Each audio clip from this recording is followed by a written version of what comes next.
Well, hello everyone. Give me a second, my cat's playing with something. I gotta grab it real quick. Hold on.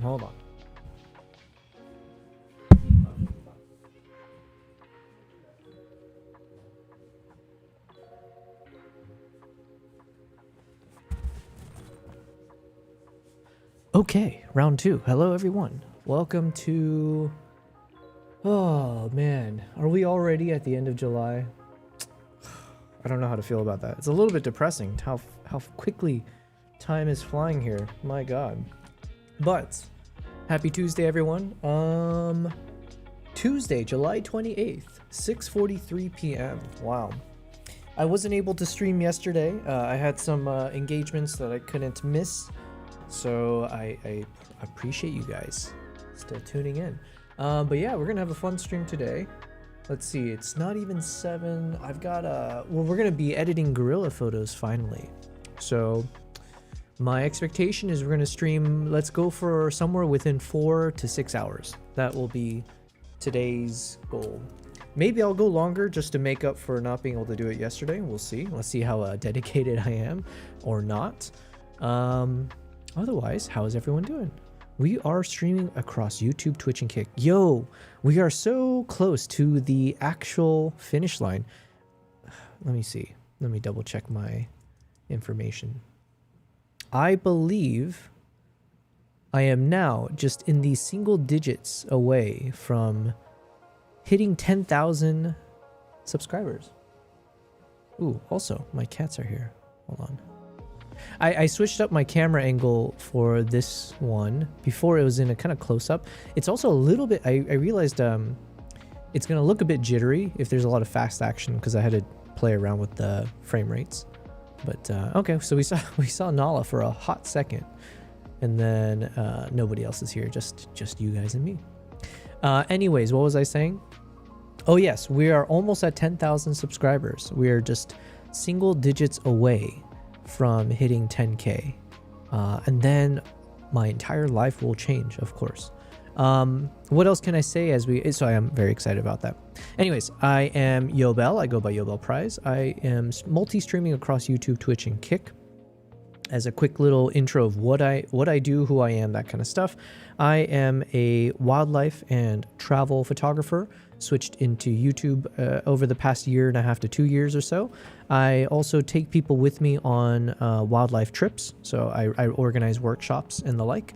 And then also I started to, as I took YouTube a bit more seriously, I also started to take cinematography more seriously, learning how to make short films, how the art of storytelling, if you will. And so I use my YouTube channel as kind of the platform and the container really for me to keep learning the craft.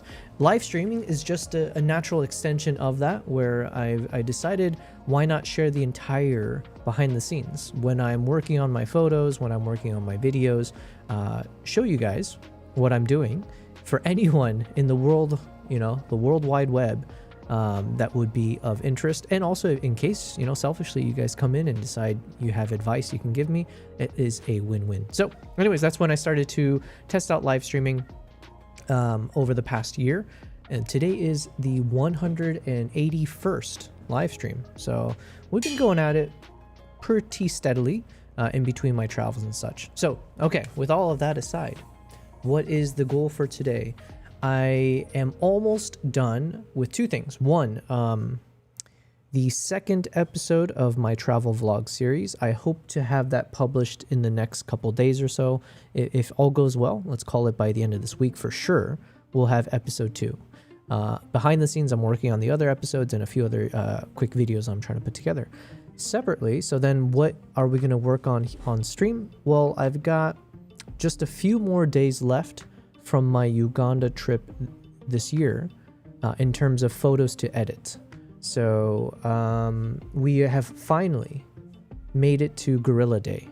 So for the past couple weeks when I've been streaming and you guys have been following along with what I edit, it's all been mostly photos from the chimpanzees, the shoebill stork, from the road as we were traveling from between destinations. So kind of like urban, I don't know if that's the right word, rural, I guess, like country, like, you know, just like people shots, cultural shots.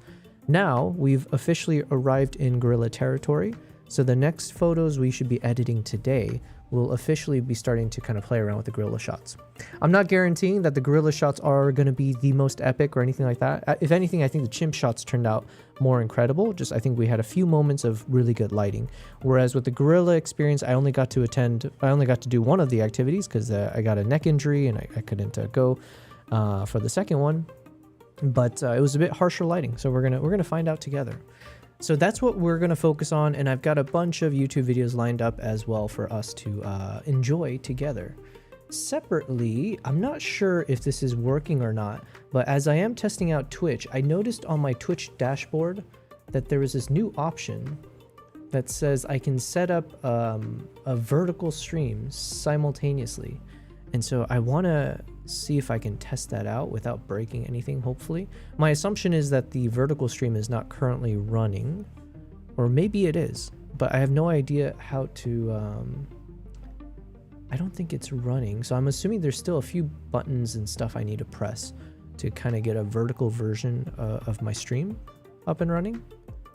But how does one figure that out? So bear with me as I'm just kind of opening up OBS here to see if anything happens. In the meantime, I think we got one of my cats hanging out with us a little bit. I think they're running around actually, so we'll see. I'm looking for streaming in vertical. So I turned on this thing called enhanced broadcasting. And as part of that, I said it'll send multiple video qualities to Twitch, and I activated this ATEM vertical.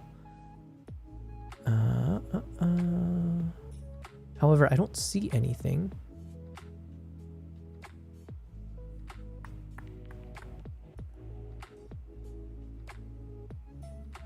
Set up now. Okay, hold on. There's a button to set it up, but that's just a Q&A, right? Okay. I think I read this already. Okay, my cats are going crazy right now at the same time.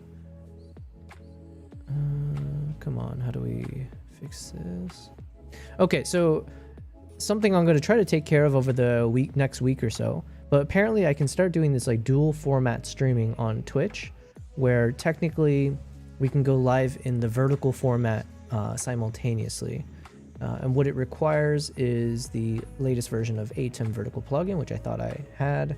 You got to turn on the setting here, blah, blah, blah, something here. Okay, so I thought most of these things I did. You do not need to hit the green go live button in the vertical canvas. Do a test stream. Okay, use Twitch Inspector. Click on the orientation icon. Okay. Man, one of these days we're gonna master. Well, we're gonna master live streaming, but I need to master freaking Twitch, because I feel like I'm such a grandpa, man. Okay, whatever. I think this is probably something we'll take care of on the next stream, or I'm gonna play with some of the buttons here before I go live tomorrow. So none of that really matters. Cool. Okay. So putting that aside, what did we say we're gonna do? We got a lot of photos and videos to edit. So, oh Jesus, my cats. Okay, be right back, guys. Let me just corral the troops.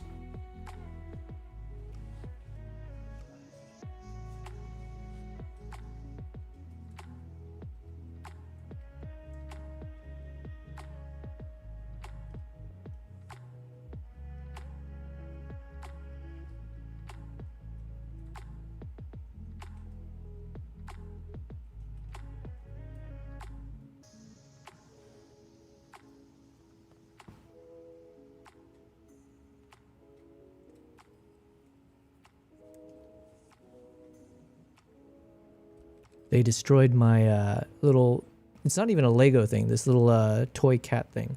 So I just got to figure out how to put it back together. It's like after I feed my cat, sometimes they go buck wild. Oh, here we go. Okay.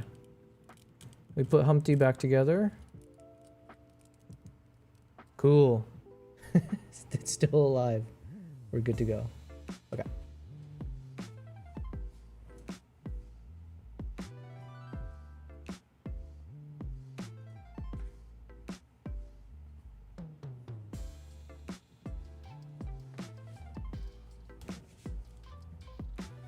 Jesus, having cats, man. Sometimes they're just, it's a bit of a chore, right? All right, all looks well. Okay, so what was I saying? We're gonna start doing some edits. So, if we have time, or if I get bored, I do have some footage that I need to kind of color grade. This is for another YouTube video I'm working on. It's gonna be just kind of breakdown of the 35mm f1.2 lens that I've been able to shoot with on a few trips now, and I'm a huge fan of it. So there's a script that I put together that kind of breaks down my more artistic thoughts around, or like, you know, a little bit of introspection on why I think the 35 is great. I have another video on the 85, and then I think I'll do another video just in the same, you know, might as well. I think I'll do another video on the 135mm lens as well. So we got a few of those things. But like I said, we've got a crazy amount of photos to get through. So let's start with a little bit of a recap of what are the photos that I had finished editing the other day. Also, let me just fix my headset again. Oof. Yo, my hair is getting kind of crazy long now.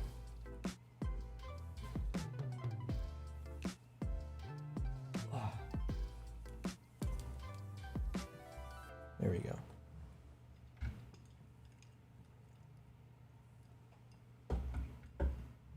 Okay, so this is the first photo we edited, was it 2 days ago? This is the second one. So basically these are a lot of shots as I was, you know, on the road, on the way to our lodge where we were getting prepared for the guerrilla treks. So this is on the road. Oh yeah, one thing that's not shown here is that during this entire drive, this is when I was starting to, like the entire drive, I think it was like 7 hours driving. The back of my neck was getting worse and worse. I've tried to shield you guys from some of the worst photos, but if you looked at my neck, the back of my neck, it was starting to blister everywhere. It was getting, it was like, you know, pussy almost.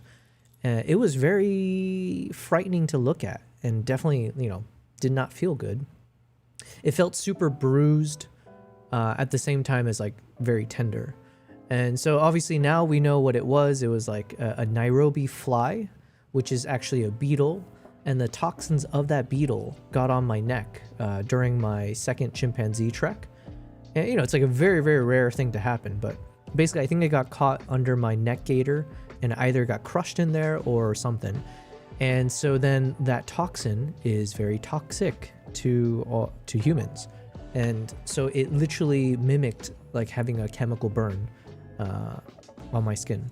So the entire back of my neck, you know, over the subsequent days, but it just started getting worse and worse. It spread quite a bit.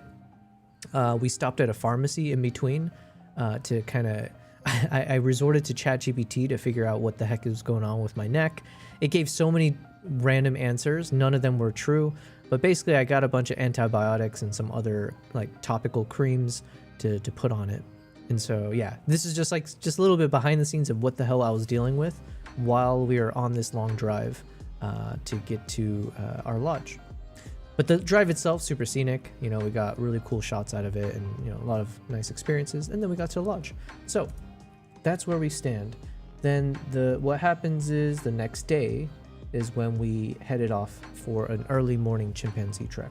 But before we start editing those gorilla photos, I do have a few of these kind of nature shots that we should work with. So while we do that, I've got a number of YouTube videos lined up here that we should be watching. So I've got a little bit too many, so we're gonna have to start double checking what to start with. There's probably a few Sony FX5 videos in there somewhere. We've got one from GX Ace, who we've seen before, a very, very creative, talented artist on YouTube. When you and your boy go take pictures at the lake in 2028. Shot on IMAX? What? Okay. Curious. Then this next video is Sony FX5 wetsuit commercial extended cut. Okay. Every filmmaker. I tried Christopher Nolan's first film strategy. I have no idea what that's about, but it's got Christopher Nolan. That's all I needed to hear. A heat wave in New York from Ill Concept. I think Ill Concept was a YouTuber that I'm going to shout out Katzenellen Boggin in the chat. I think she was the one that recommended it. So that popped up on my feed. Hey, this is Matt Damon. It's Matt Damon. Matt Damon's closet pics. Interesting. I saw this pop up for Christopher Nolan. Actually, I think it might even be opened up as a video for us to watch. I don't know if this is like a thing. Like maybe a lot of actors and stuff do this thing. I've never heard of this before, but Criterion. It's funny what Miss does to you. Filmmaking is not a race from someone named Milt. So maybe something artsy that I can take notes about. This is from a YouTube channel called Made Journal and Anna Margarita Costa. I like the thumbnail, and there was something about it where I was like, oh, maybe I'll watch this so I can take notes on like different film techniques or like things to add to like my own kind of shot list of really cool What's shots. good, family? What was this? Booked again, 2.5 days of photo and filming in Palm Springs, vlog 38 from Corporate JT. I wanted to watch this in case it's interesting because this is kind of in the same vein of some of the YouTube content that I've been doing myself, right? Like a bit of vlogging, trying to show a bit of the behind the scenes with some voiceovers. So anytime I can watch other content that's similar to mine like that I can take inspiration from, figure out how to improve the way I do my storytelling, I take it. Welcome to my Sony FX. It's our potato man, Mr. Potato Jet. So he released a video yesterday on the Sony FX5. So just when we thought we were done with Sony FX5 videos, you know, I like my boy Potato Jet. So yeah, figured let's see what he's got to say. Although it's freaking 24 minutes long, so I'm not sure. This is that short film. We got one from Luke Forsyth. This is that Christopher Nolan one. Wait, man, yeah, Jesus, we got a lot of videos to watch. So I don't even know where to start.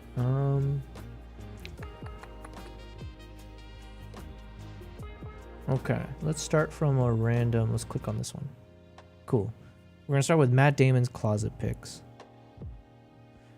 Okay, so the name of the game, as I watch this video, I'll continue just to be editing my photos. Feel free at any point, if you're in the chat, to you know, ask me any questions you've got, or follow along, or give me suggestions. All of that is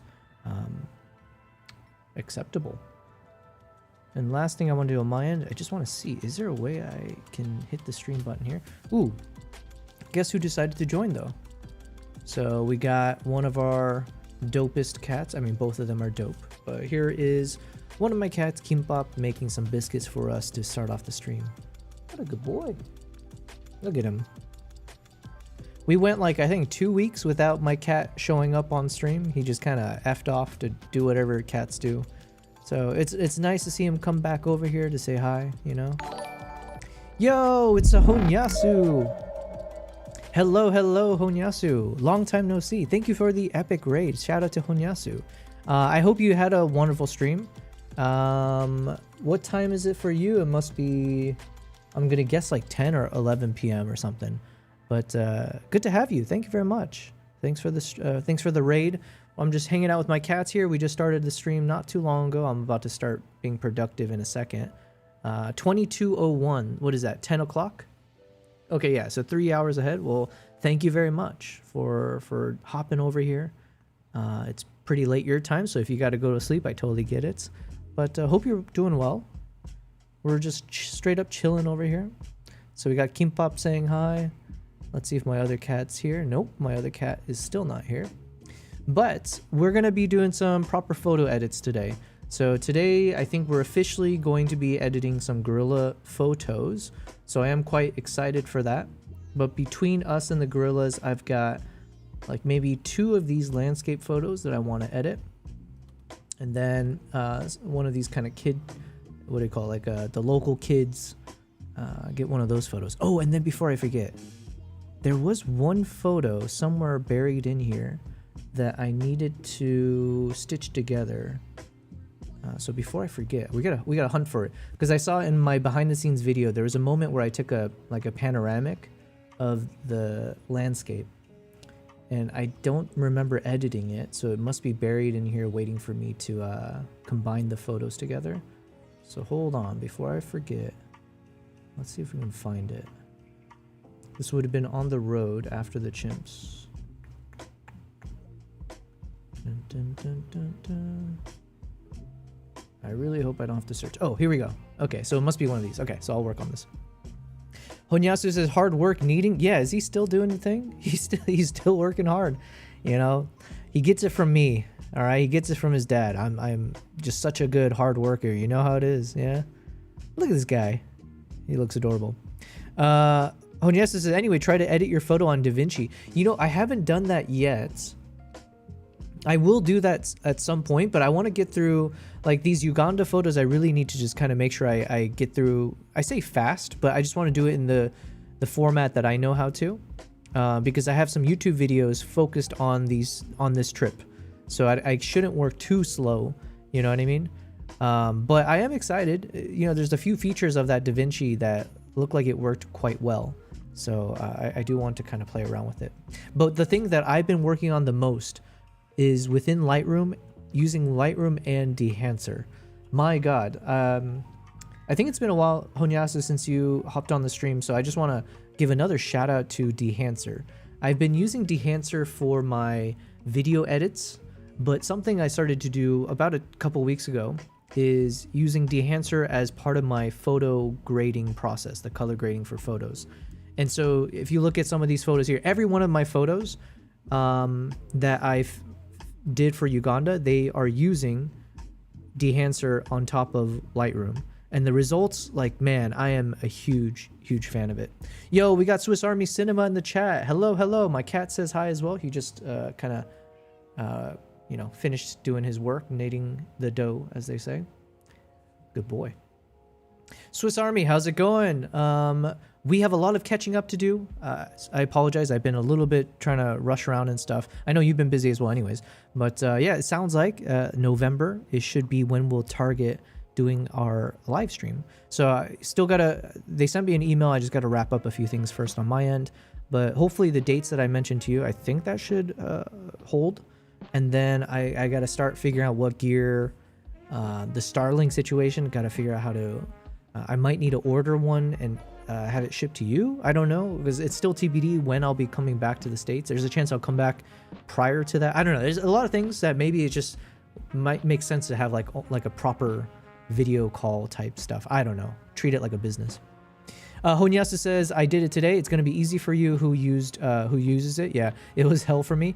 I tried playing around with the Dehancer. I tried playing around with photo editing within DaVinci, and even I got a bit lost. So I think I need to watch some YouTube videos properly to get a sense of it. But Honyasu, if you want to know more about Dehancer, let me first put it in the chat. It's !Dehancer. You can use this code YobelPrize to get 10% off. But basically, it's a plugin that goes into all the photo editing and video editing software. So whether it's Lightroom or God, what are the other photo editing tools? I forget the names of them, but there's some other popular one people use. And then for video, it's like Premiere Pro, DaVinci, Final Cut and all that. So it basically is a film emulator. So it does a really good job of trying to mimic the look and style of some of the film cameras from back in the day. And so I've been using this for all of my final edit process. So if you look at any of these photos, these were done with my own presets, but then also putting it through Dehancer. Swiss says, what's going on? Cats ignore me. Yeah. What's going to be more wild, the animals or you and I trying to make all this work? You know what? That's always a big fear, but I love the challenge. Just, real talk. The reassuring thing. So shout out to Kavai in the chat. He had sent maybe a couple weeks ago. He had sent a live stream from a big Twitch streamer named Study Time, with missing a few vowels in the name, and she did a one-day safari in Masai Mara, and from all accounts, it looked like she was streaming. It looked like she was streaming with maybe even an iPhone. And because she had like a dual camera mode on, so you could see like both the front and the back facing cameras activated at the same time, but it didn't look like the best resolution. It just kind of looked like a bog standard style. And it looked like she either had, I'm assuming she had on a smartphone gimbal, right? And she said the word Wi-Fi at one point, but you can also see her walking from the lodge, entering into the Jeep, and then the Jeep takes off. And there is no, I don't think she was using a Starlink or anything fancy. So I think she just had cell connection, and the cell dropped maybe 3 times, or a few times on the stream, but it was never like so bad. But yeah, it was like nothing fancy, just a smartphone style footage, but it worked in Masai. So it gave me a lot of reassurance that we're obviously planning for the best, right? We're planning for higher quality everything, cameras, angles, the I don't want to say production value per se, but we're shooting for a good quality. But then also from a photographer's perspective, she was just there as like a tourist kind of style, and then also with the Starlink, and then having backup plans after the Starlink. So I actually feel quite excited and like confident that this should work out. And knowing how I work, and I'm sure you're the same, Swiss, just because it seems like you're also very, very like detail oriented and stuff. I'm the kind of type of person, I'm going to be planning backups to the backups to the backups, right? So like I'll be absolutely, we'll be fine. I'm almost going to be dreaming nightmare scenarios, so I'm prepared. So yeah. Anyways, Honyasu, you said the video I watched about editing photo on DaVinci also has the same link. I guess that's the thing. Yeah, we'll definitely do some DaVinci photo edits. But I will say, like, so all these photos I'm going to go through right now quickly.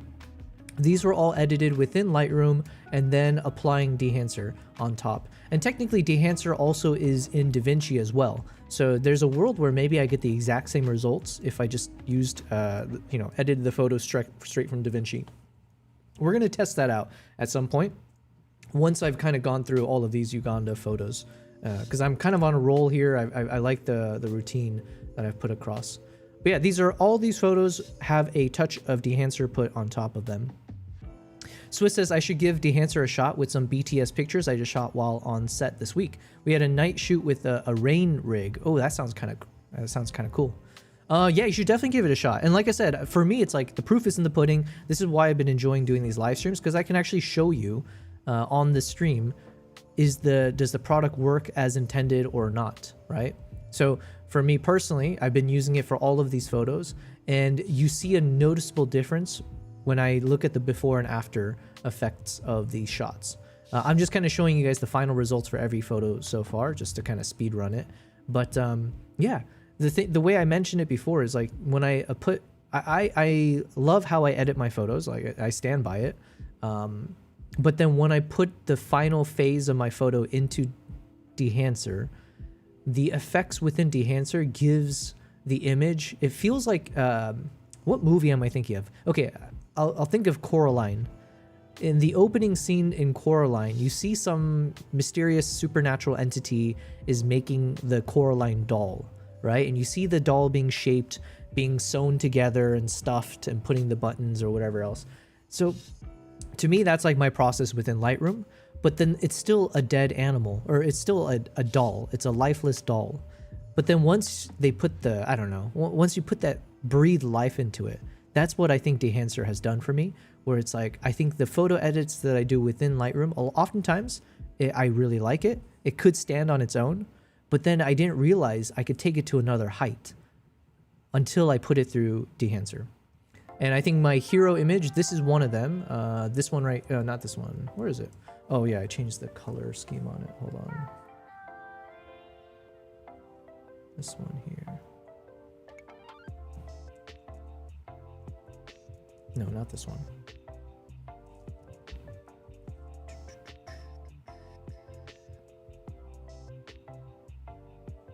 There you are.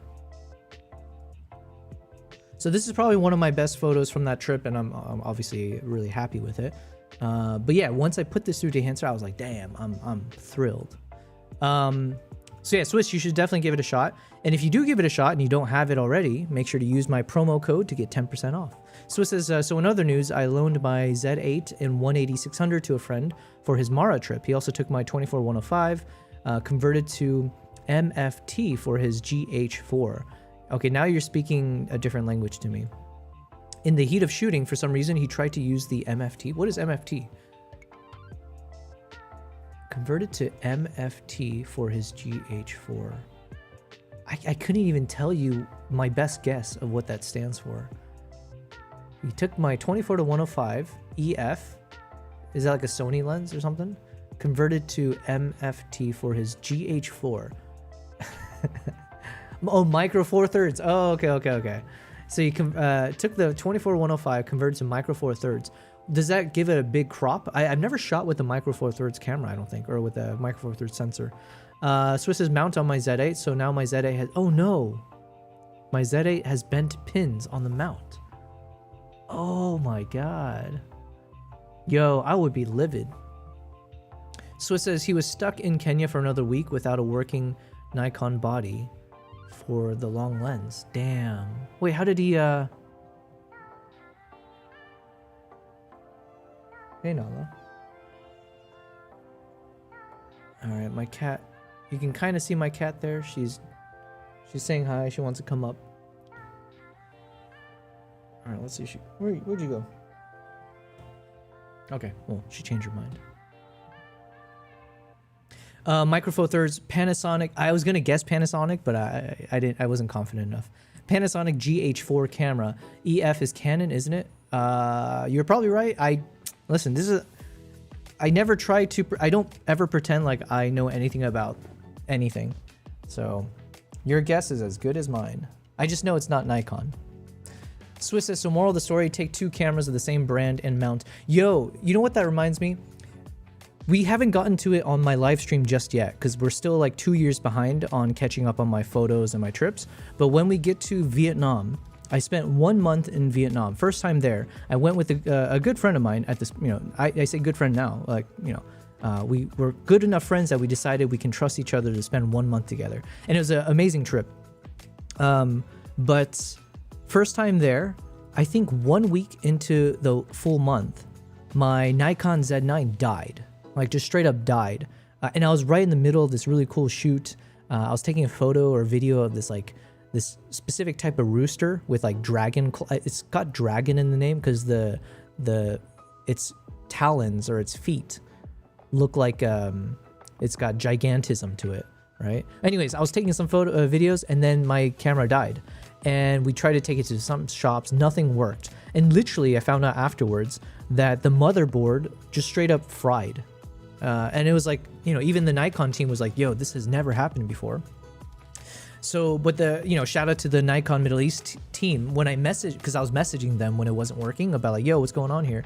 They express shipped one of their Nikon Z9s that they have in the office. They shipped it over from Dubai to Vietnam for me to use. Now, it didn't arrive until like, I think a week and a half later. So I still ended up going without my precious Z9 camera for a big portion of that trip, which I'm still very sad about because there are some really epic moments that I wish I had filmed on a proper camera instead of like the Osmo Pocket. But yeah, holy crap, that was just like one of the biggest bummers. So anyways, Swiss says, yes, EF is Canon. Honyasu says, I'm on YouTube. Oh, yes. Thank you very much for hopping over on the YouTube side. I was mentioning, I think I'm 3 subscribers away from reaching 10,000 subs on YouTube, which is, you know, it's a big deal for me. But, you know, also on Twitch, hells yeah. Thank you very much. I appreciate it. I appreciate all the extra support. Swiss says, I love the Z mount. It's the smallest flange distance of all the lens mounts. That much I did know. So my understanding is it's easier to like switch, like put on the Sony lenses, stuff like that. So these are all photos that I edited with Dehancer. So again, I am a huge fan. This is probably one of the best photos. This is probably going to be like maybe the hero image for my entire Uganda trip. It just turned out really nice. You know, I applied a bit of a soft kind of a bloomy effect across the top of it, and it's got an interesting pose. So yeah, this, you know, shout out to Dehancer for that. Swiss says, yo, oh, thank you very much. Thank you, Honyasu. I appreciate it. We're so close to hitting 10K now. Hells yeah. Thank you, Honyasu. So it says, so I ended up having to buy a Z7 Mark II just to get by while my Z8 is away. So annoying, but at least we'll be stacked on Nikon cameras for November. Hells yeah. Yeah, we're gonna be fine on cameras. Swiss, I might end up buying a Osmo Pocket 4. I've been burning through cash here, so you know, I'll be crying when I do it, but I think it'll be an improvement. Maybe it's worth getting, because then potentially we can hook that up for one of the livestream cameras without having to worry too much about, like, you know, the extra weight and the extra everything. Because like as of now, this is a pilot, so it's not I don't have like necessarily buy-in from Nikon that they're gonna like, you know, promote the shit out of it or sponsor or anything like that. We need to kind of test out the model first. So there's no one that's pushing to me to say like you have to rig up the Jeep with all Nikon cameras. So yeah, technically we could just try putting a Osmo Pocket for like the front facing shot, or it could be the one for the interior for, you know, for all of us in the Jeep, and then reserve the other rigged up Nikon, you know, camera for like the front facing, or I don't know. We can play around with it. It sounds like we got to do a bit of research. But yeah. Honyasu says, fried motherboard usually because bad connection between the body and the battery. There could be a bad contact on the battery side. I have no idea. Well, yeah, now it's in hindsight, so I guess, who knows? I take your word for it. A bad contact on the battery side. It was on my Z9. But either way, it sounded like it's a freak accident in the sense that like the Nikon team said like they never had seen anyone with this issue before. So Honyasu says, or bend on the battery slot. Swiss says, bro, that looks dope. Thank you very much. Yeah, these shots turned out so epic. I'm so happy with them. We have a few different versions of it. So there's one like this. I thought this was actually going to be the hero shot initially, because you got like a, oh no, not this one. This one. Because in this shot you have, you know, the chimp looking straight at the camera, and it's still doing that kind of like human-like pose, like that kind of very casual, relaxed feel to it. But then for some reason, as I was going through the photos, I felt like the one that technically is not as clean of an image, because you can see there's a bit of like harsh light on the chimp's nose, just on one of the whiskers there. And it's also, he's not looking at the camera. But for some reason, I ended up liking this one a bit more. So this shot's grown on me just through time. So it says, I have been looking at the Luna as well. I was thinking about the Luna, but I'm so bought into DJI at this point, right? Because I have the Pocket 3. Action 6, Osmo Nano, and the Osmo 360. And at some point, I'm hoping I can get a sponsorship by them, right? Or at the very least, see if I can work with them in a, you know, professional capacity. So I figured let's just lean into DJI. I have a Pocket 3 if you don't want to get the 4 yet. Oh, so Swiss, I do have a Pocket 3. You're hearing my greedy mind at work, you know, as if the 3 wasn't good enough. 3 is definitely excellent, but my God, the 4, it sounds like it's packed with all the things that I think would be great. Swiss says, I have the stabilizer for the Jeep as well for the Pocket 3. Okay, so yeah, Swiss, I think if you don't mind, and obviously I'll do all the heavy lifting here, but maybe I'll need to set up something, maybe like a Notion doc, or we'll think of like a shared, like a Google Sheets or something like that, where we can start mapping out gear requirements, the diagrams, you know, stuff like that. Honyasu says, it is very rare since the body is standardized, but the chance is never 0. Yeah. Well, unfortunately, I did not treat my camera well. You know, speaking of which, after I made my recent video on YouTube about my time in Vietnam, so I made a long video just kind of showing me walking through one of the busiest nightlife streets in Vietnam. And you can see there's like all these lights, there's like laser shows and all kinds of stuff. And I did get, I think, 1 or 2 comments from people being like, wow, you were very brave to have your camera out there with all those lasers. And I guess I didn't know about this, or I still don't really know about it, but I didn't know that was a thing that could actually, you know, ruin your camera sensor or something like that. So I don't know if any of you guys have more information on that, but apparently, yeah, you got to be careful with like the laser lights with your cameras.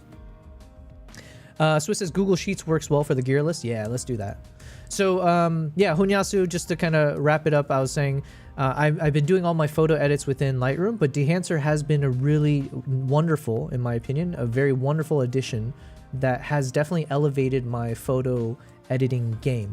So for example, here I'm going to start showing a bit of the before and afters. So this is like the before shot, and this is the after, with my photo presets plus like my Dehancer edits. And then, so these were some of the shots that I was editing from the past few days.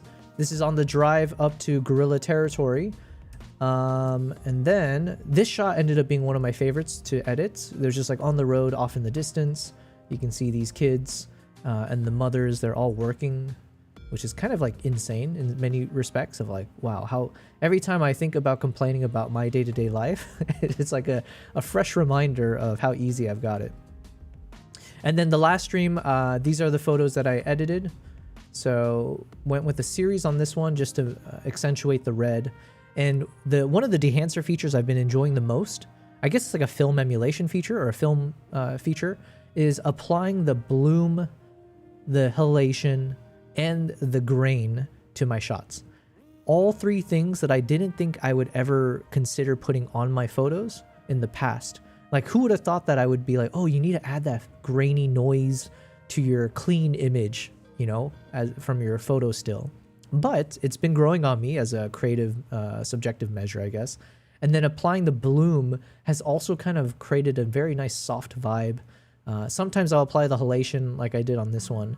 But yeah, it's just added a touch.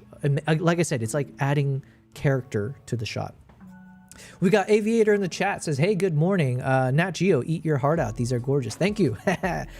Every day we're trying to fight to get National Geographic involved. Honyasu says, laser could fry your sensor. Yeah, it sounds like from the people who said that, I was like, oh, shoot, I didn't realize. The color is delicious. Thank you. Yeah, it's like I went with a very muted tone. It was based off one of my photo presets, and then when I just kind of amplified it within Dehancer. And so I kept the colors the same throughout this series here. So this is just, you can kind of see, right? This is when the kids were running. Were they coming from church or school? I forget which one. So we got angle number 1 here, angle number 2 as we're driving forward. And now the kid is more the focus, but balanced out by the bike off in the distance. And then here the biker family, I guess, becomes the main focus, but keeping the same color grades. But then I did do one version like this one, which, because I kind of like this coloring. So I created 2 versions, one in case I want to post these as a series, and then the second one, just a standalone.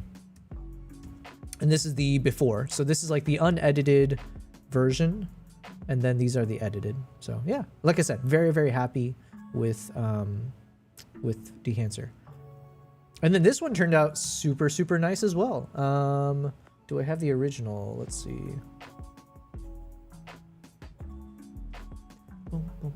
Yeah, so this was the original, right? So I shot this super underexposed. You can see here, basically the histogram is like fully on the left side. ISO 100, 1/320th of a second, 1.2 aperture with my 85mm lens. But then the power of this camera and just, you know, in this day and age. So you can see my process. I went from this, and then after I edited within Lightroom, I got it to this as like the new baseline. And then when I put it through Dehancer, I dropped it back down in terms of the lighting and the colors and stuff. So yeah, quite nice. I like the texture to it. Daytor says, hello, Yobel. Guten Au. I've been saying it wrong. It's Guten Abend, right? I think I keep saying Albend. Guten Abend, Daytor. How's it going? Honyasu says, when YH? What is YH? So, these are the photos we got through. We're almost to gorillas. Today we are editing gorillas. It's just around the corner. But I was mentioning there's like one... there's one photo I missed. It was like a landscape photo, like a panorama that I need to stitch together. So let me quickly find it. It's on the drive. I was just there. Okay, here we go. So let's see. I don't do too many landscapes these days, but we do have these ones that I had bookmarked, and I believe it should be good enough that I can just use Lightroom to stitch it all together. Hold on. Let me just make sure these line up properly. Okay, yeah. So let's grab the last one and the first one and everything in between. We go to photo merge to panorama. Honyasu says it is an Indonesian meme when you're jealous on something that's really out of reach. Oh, like how I think about Nat Geo. What, you're saying YH? YH, okay. Now I'm learning. Oh, look, panorama looks decent. Let's just go ahead and merge it from here and see what we get. How's it going, everyone? I hope everyone's having a wonderful start to their week. I wasn't able to stream yesterday, but we're back at it today. Yo, has everyone watched The Odyssey yet? I'm trying to... I want to see if I can watch it again in theaters, but then Spider-Man's come out. So I kind of think like I should probably watch the new... Wait, no, when is Spider-Man out? Is that like this week or next week? Hold on. I'm in the Criterion closet. There's just an incredible... All right, we're going to listen to Matt Damon in a second. Spider-Man movie when? I should just said release date. July. Oh my God, it's 2 days from now. Oh no. Does that mean it's fully booked? Did I miss my opportunity? And is this a movie I need to watch in IMAX? Is the new Spider-Man movie meant to be seen in IMAX? Question mark.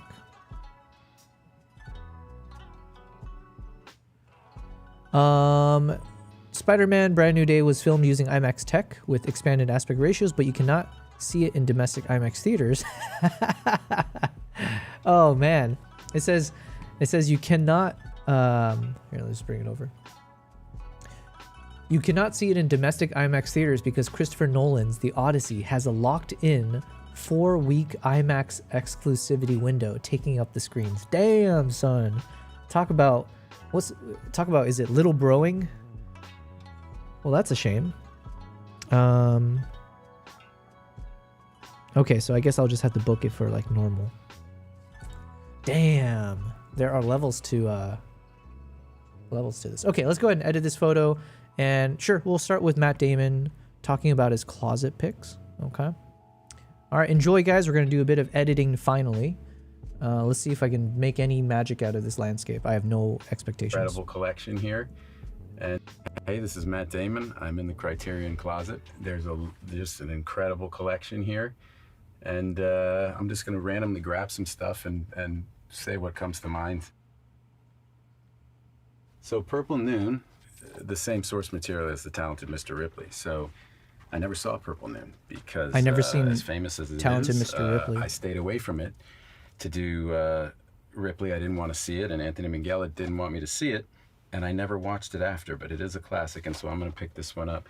The movie that he did have me see for Ripley was actually Knife in the Water. It was just to get a sense of the aesthetic and the boat work we were going to do. But I remember it being wonderful. I wanted to grab one of Soderbergh's movies. They have Traffic here. I like Traffic for a very special reason. So I've done, I think, 10 movies with Steven Soderbergh. I absolutely adore him. I love working with him for so many reasons. I mean, he cuts in camera. He is the editor. He's the director. He's the cinematographer, and he's the camera operator. And he cuts the work you do the day you shoot it, and he sends it to you so you can watch the movie develop as it's going. When he won the Oscar for directing this movie, he kind of scoffed at the idea that he would do anything like it ever again. It's a remarkable movie, incredible performances. Benicio, everybody in this movie is great. Benicio is absolutely out of this world. He's phenomenal. But I'm taking it as a reminder to, when things go really well in your life creatively, never protect your beachhead. And that's a conversation that I've had with Soderbergh many, many times.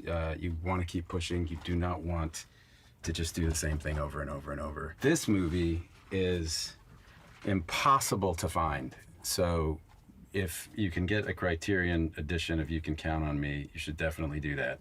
This was my introduction to Kenny Lonergan. Casey Affleck and I went and did a play in London, one of Kenny's plays.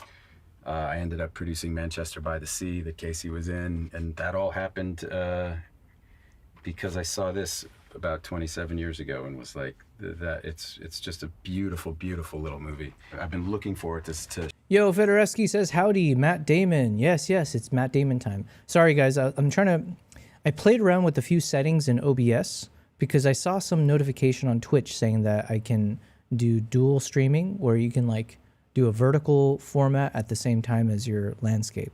However, by doing that, I think I broke something where my vertical scene is not recording.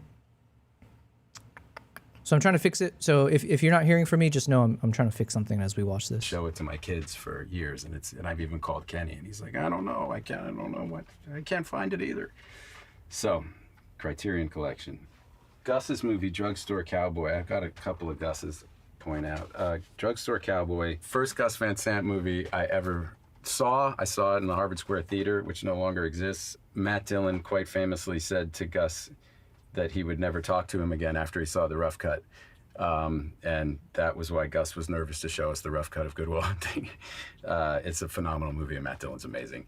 And they obviously made up once the movie came out and was a wild success. But what I'm actually looking for is My Own Private Idaho. River Phoenix has this amazing monologue at a campfire, and when I got to know Gus, it was the first thing I asked him.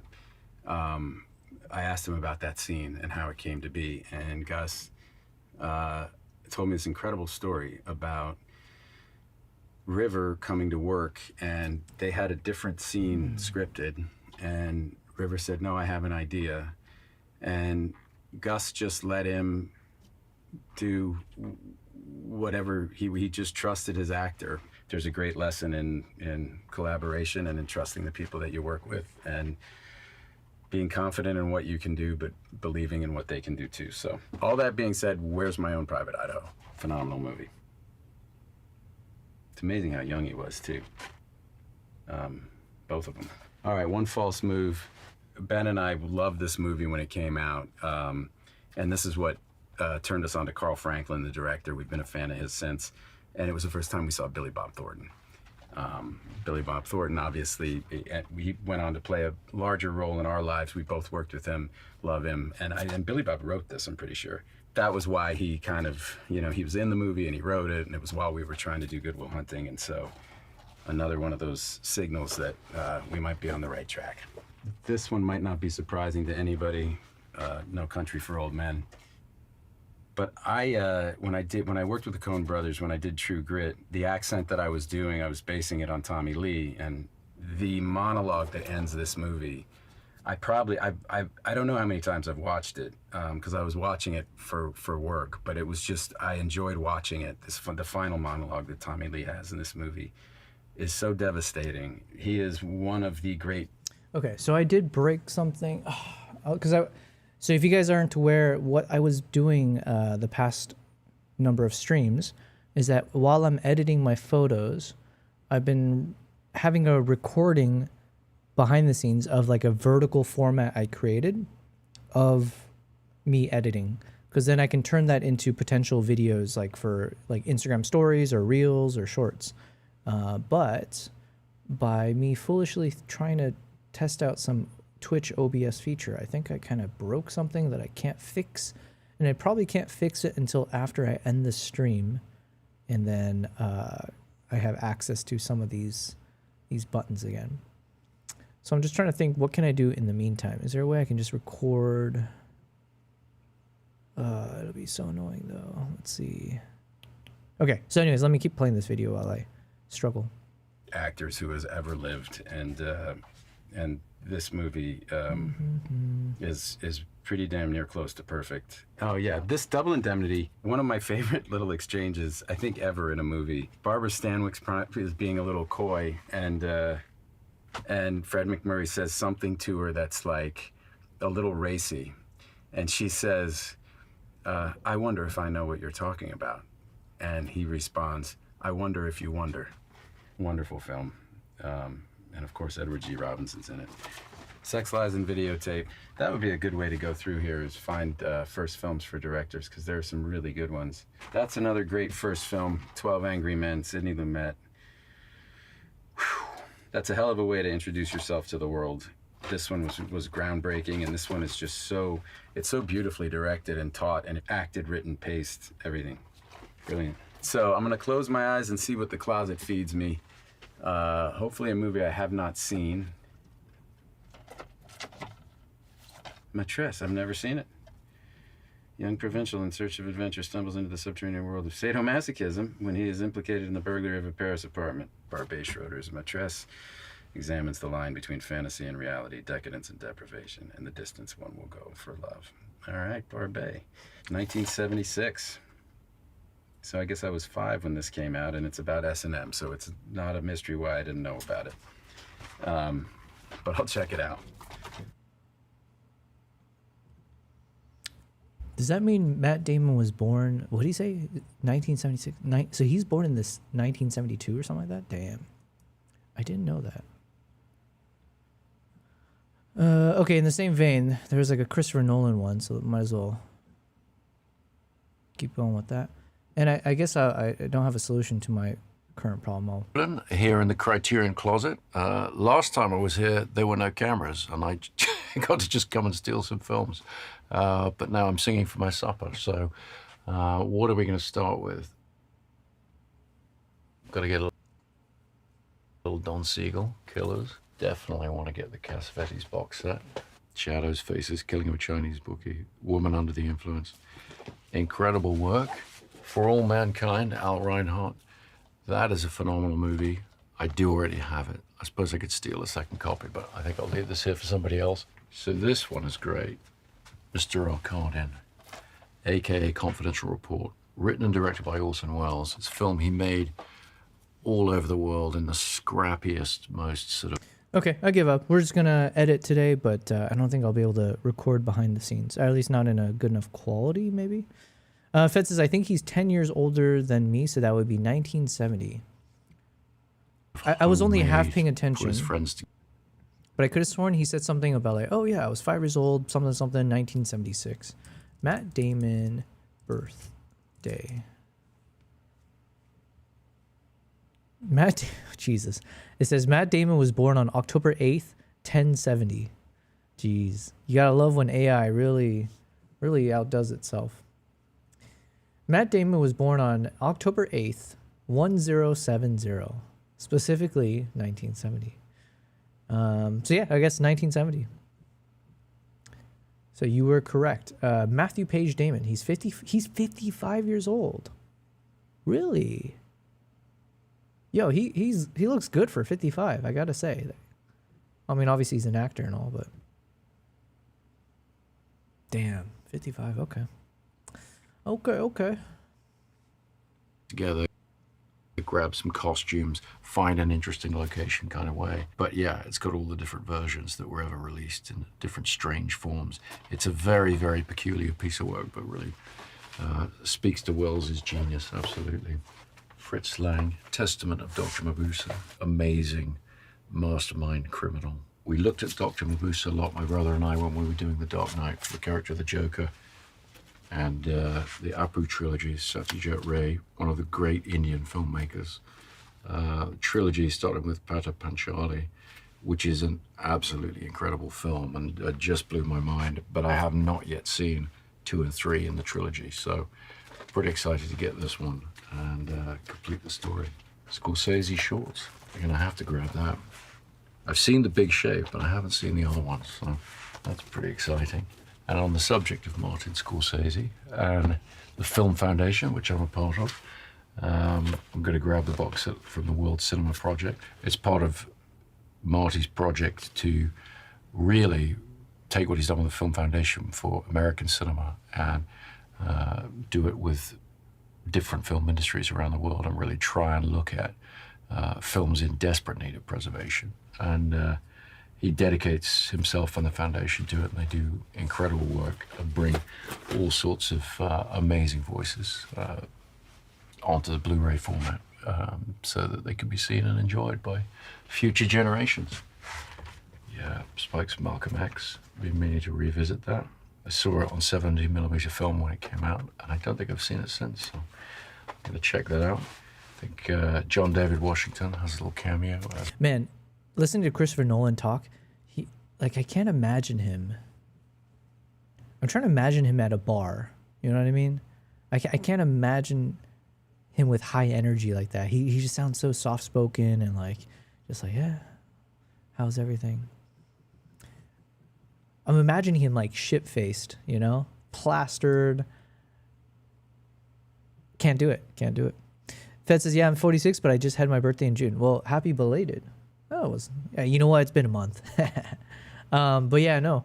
I mean, listen, I'm very hopeful that modern science is going to get to a point where we can live to 150 or forever, I don't know if that's going to be worth it or not, but we'll see. One of the children at the end saying... How old is Tom Cruise? 60-something, you said? Lost Highway. That's one of my favorite David Lynch movies. When I first saw it, I cannot say that I enjoyed the film. I found it quite laborious to sit through. I thought it was quite heavy going, quite hard, but I found myself thinking about it weeks afterwards and remembering it like I was remembering one of my own dreams, which just speaks to the way that Lynch just figured out how to take dream logic and the experience of dreaming and make a sort of cinematic proxy for that, for the audience. I'm very keen to revisit this one. Definitely have to pull out the Qatsi trilogy. Koyaanisqatsi in particular, of the 3, that is my great favorite. Extraordinary music by Philip Glass. No dialogue, just imagery, an emotional experience. It's just one of the great pieces of pure cinema. I'm gonna have to pull out The Player. For me, Altman's masterpiece. I don't think it's generally considered to be his greatest film, but possibly I'm biased because I work in movies, but I just think it's an incredible thriller, and it's an absolutely incisive satire of Hollywood, hugely influential on things that have come since. Yeah, I got to take Linklater's Boyhood. What an incredible concept, and to actually pull it off in such a moving way, really something. One False Move, terrific movie. Carl Franklin directed it. It's a great performance by Bill Paxton, Billy Bob Thornton. Really great neo-noir. Black Stallion, Carol Ballard's absolutely beautiful film. I saw it when I was a kid, it stayed with me. Incredible photography by Caleb Deschanel. Very, very influential visually. Just a beautiful kid's film. And I got to finish with Citizen Kane. I mean, I love that packaging too. It just says it all. I haven't seen, Jesus, I haven't seen a single one of these movies that he called out. I mean, I've heard of Citizen Kane. Otherwise, everything else on this list, I'm like, okay. He's speaking a different language, man. Okay, cool. What do we got next? There was a Potato Jet video on Sony FX5. Let's see if we can find that again. Where'd you go? Potato jet video. This one. All right. It's our boy Potato Jet. Let's see what he's got to say. FX5 video. Welcome to my Sony FX5 video. First of all, this is a Yo, what's going on? We got Elvis in the chat. Says Justin from work. Well, thank you very much for hopping in from work. Fed says Tom Cruise might be 10 years older than Matt Damon, I think. I've seen quite a few of them, including some of the ones he hadn't yet seen. Yeah, I mean, your film knowledge and, you know, your film knowledge is like, yeah, listen, it dwarfs whatever little bit that I'm learning. re-upload, or what I like to call a remix. So here's the deal, right? I always try really hard not to have mistakes in these videos, and I feel like I have a pretty good track record. I uploaded the video, things are going good, people seem to like the video. Yeah, I was gonna say, how come it did cross my mind why Potato Jet was late to the game, because it said this got uploaded yesterday, and I was like, oh, maybe okay. So I guess he's explaining now. And then, oh no, I see a comment from the Philip Bloom saying, I made a mistake in my video. Sorry, Gene. Sorry to point out the problem. But at least you caught it early before you had 100,000 views.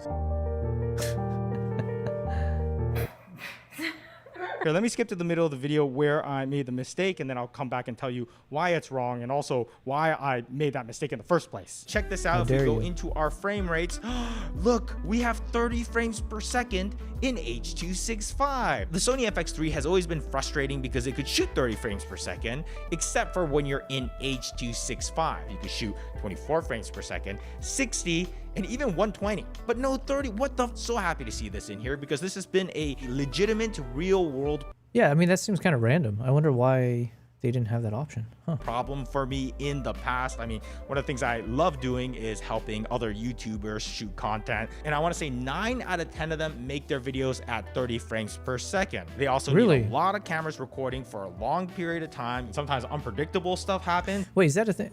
I mean, I feel like I'm always shooting. I mean, I shoot because maybe it's my specific genre, but if I'm doing a lot of travel vlogs, and especially for wildlife, I tend to publish my YouTube videos and I work in my timelines at 24 frames per second. So that way I get the maximum potential to like slow motion my fast footage. But okay, I guess 30 might be the default. And I still need to make sure I catch the shot. Get that on camera? Did you? Oh no! And they usually don't want to walk away with like 10 terabytes of footage a day, right? They care about speed and getting the video out on a YouTube schedule like I am right now with this camera. I'm actually way behind schedule. I mean, it's already Friday. Turns out I'm completely wrong. No H.265 in 30 frames per second. Okay, first of all, why does Sony not give us H.265 at 30 frames per second? I mean, clearly they can. You can do 120 frames per second. No idea why. They've never said why they don't do it, even though everybody's asked for it.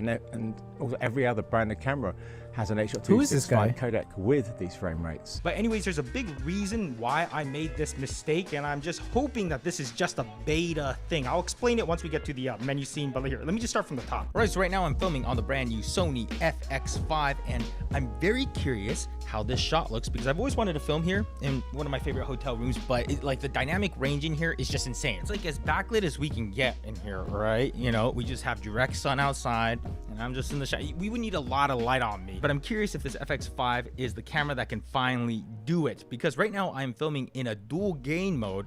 Don't mistake that for dual native ISOs, which gives you. Fed says Philip Bloom. Who is what is he known for, I guess? I'm assuming he's like a big YouTuber at least, or a big photographer or filmmaker maybe. Different sensitivities and like low light and stuff. But oh man, Potato Jet's got that dual monitor setup that I remember. We watched a video of his where he talked about the company that provided it to him, and I was like, man, I could use that on my trips. That'd be nice. Nice little. Basically, nice double reads the sensor and gives you more dynamic range. They claim 16 plus stops of dynamic range in this setting.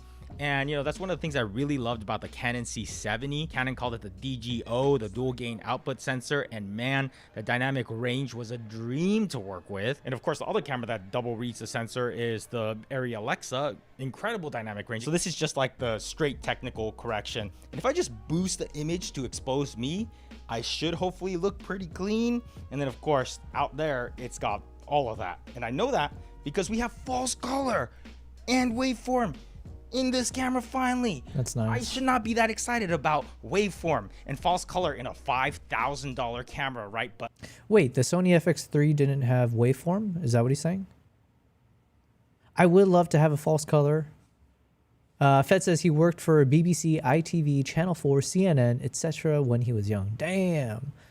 Okay, maybe he'll mentor me. You think if I send him, you think I send him an email, he'll be like, "I'll take you under my wings, young man." like Sony, they finally did it. But all Canon users are like, "What? You finally just got waveform and my false entry-level photo camera has it." What the okay, apparently I have to cut to look at the false color. So I'll show you, I'll cut it and I'll show you what it looks like. Pretty annoying because there are a lot of times where I need to adjust my exposure mid-shot, but I'm sure this camera has plenty of power to do it. So hopefully this is a firmware thing that will allow us to do it. Well, at least I could turn on the waveform right here while recording. So I guess I can just use that. But a little gripe here, I want to be able to just press a button, have waveform come up, which I have it set to do right now.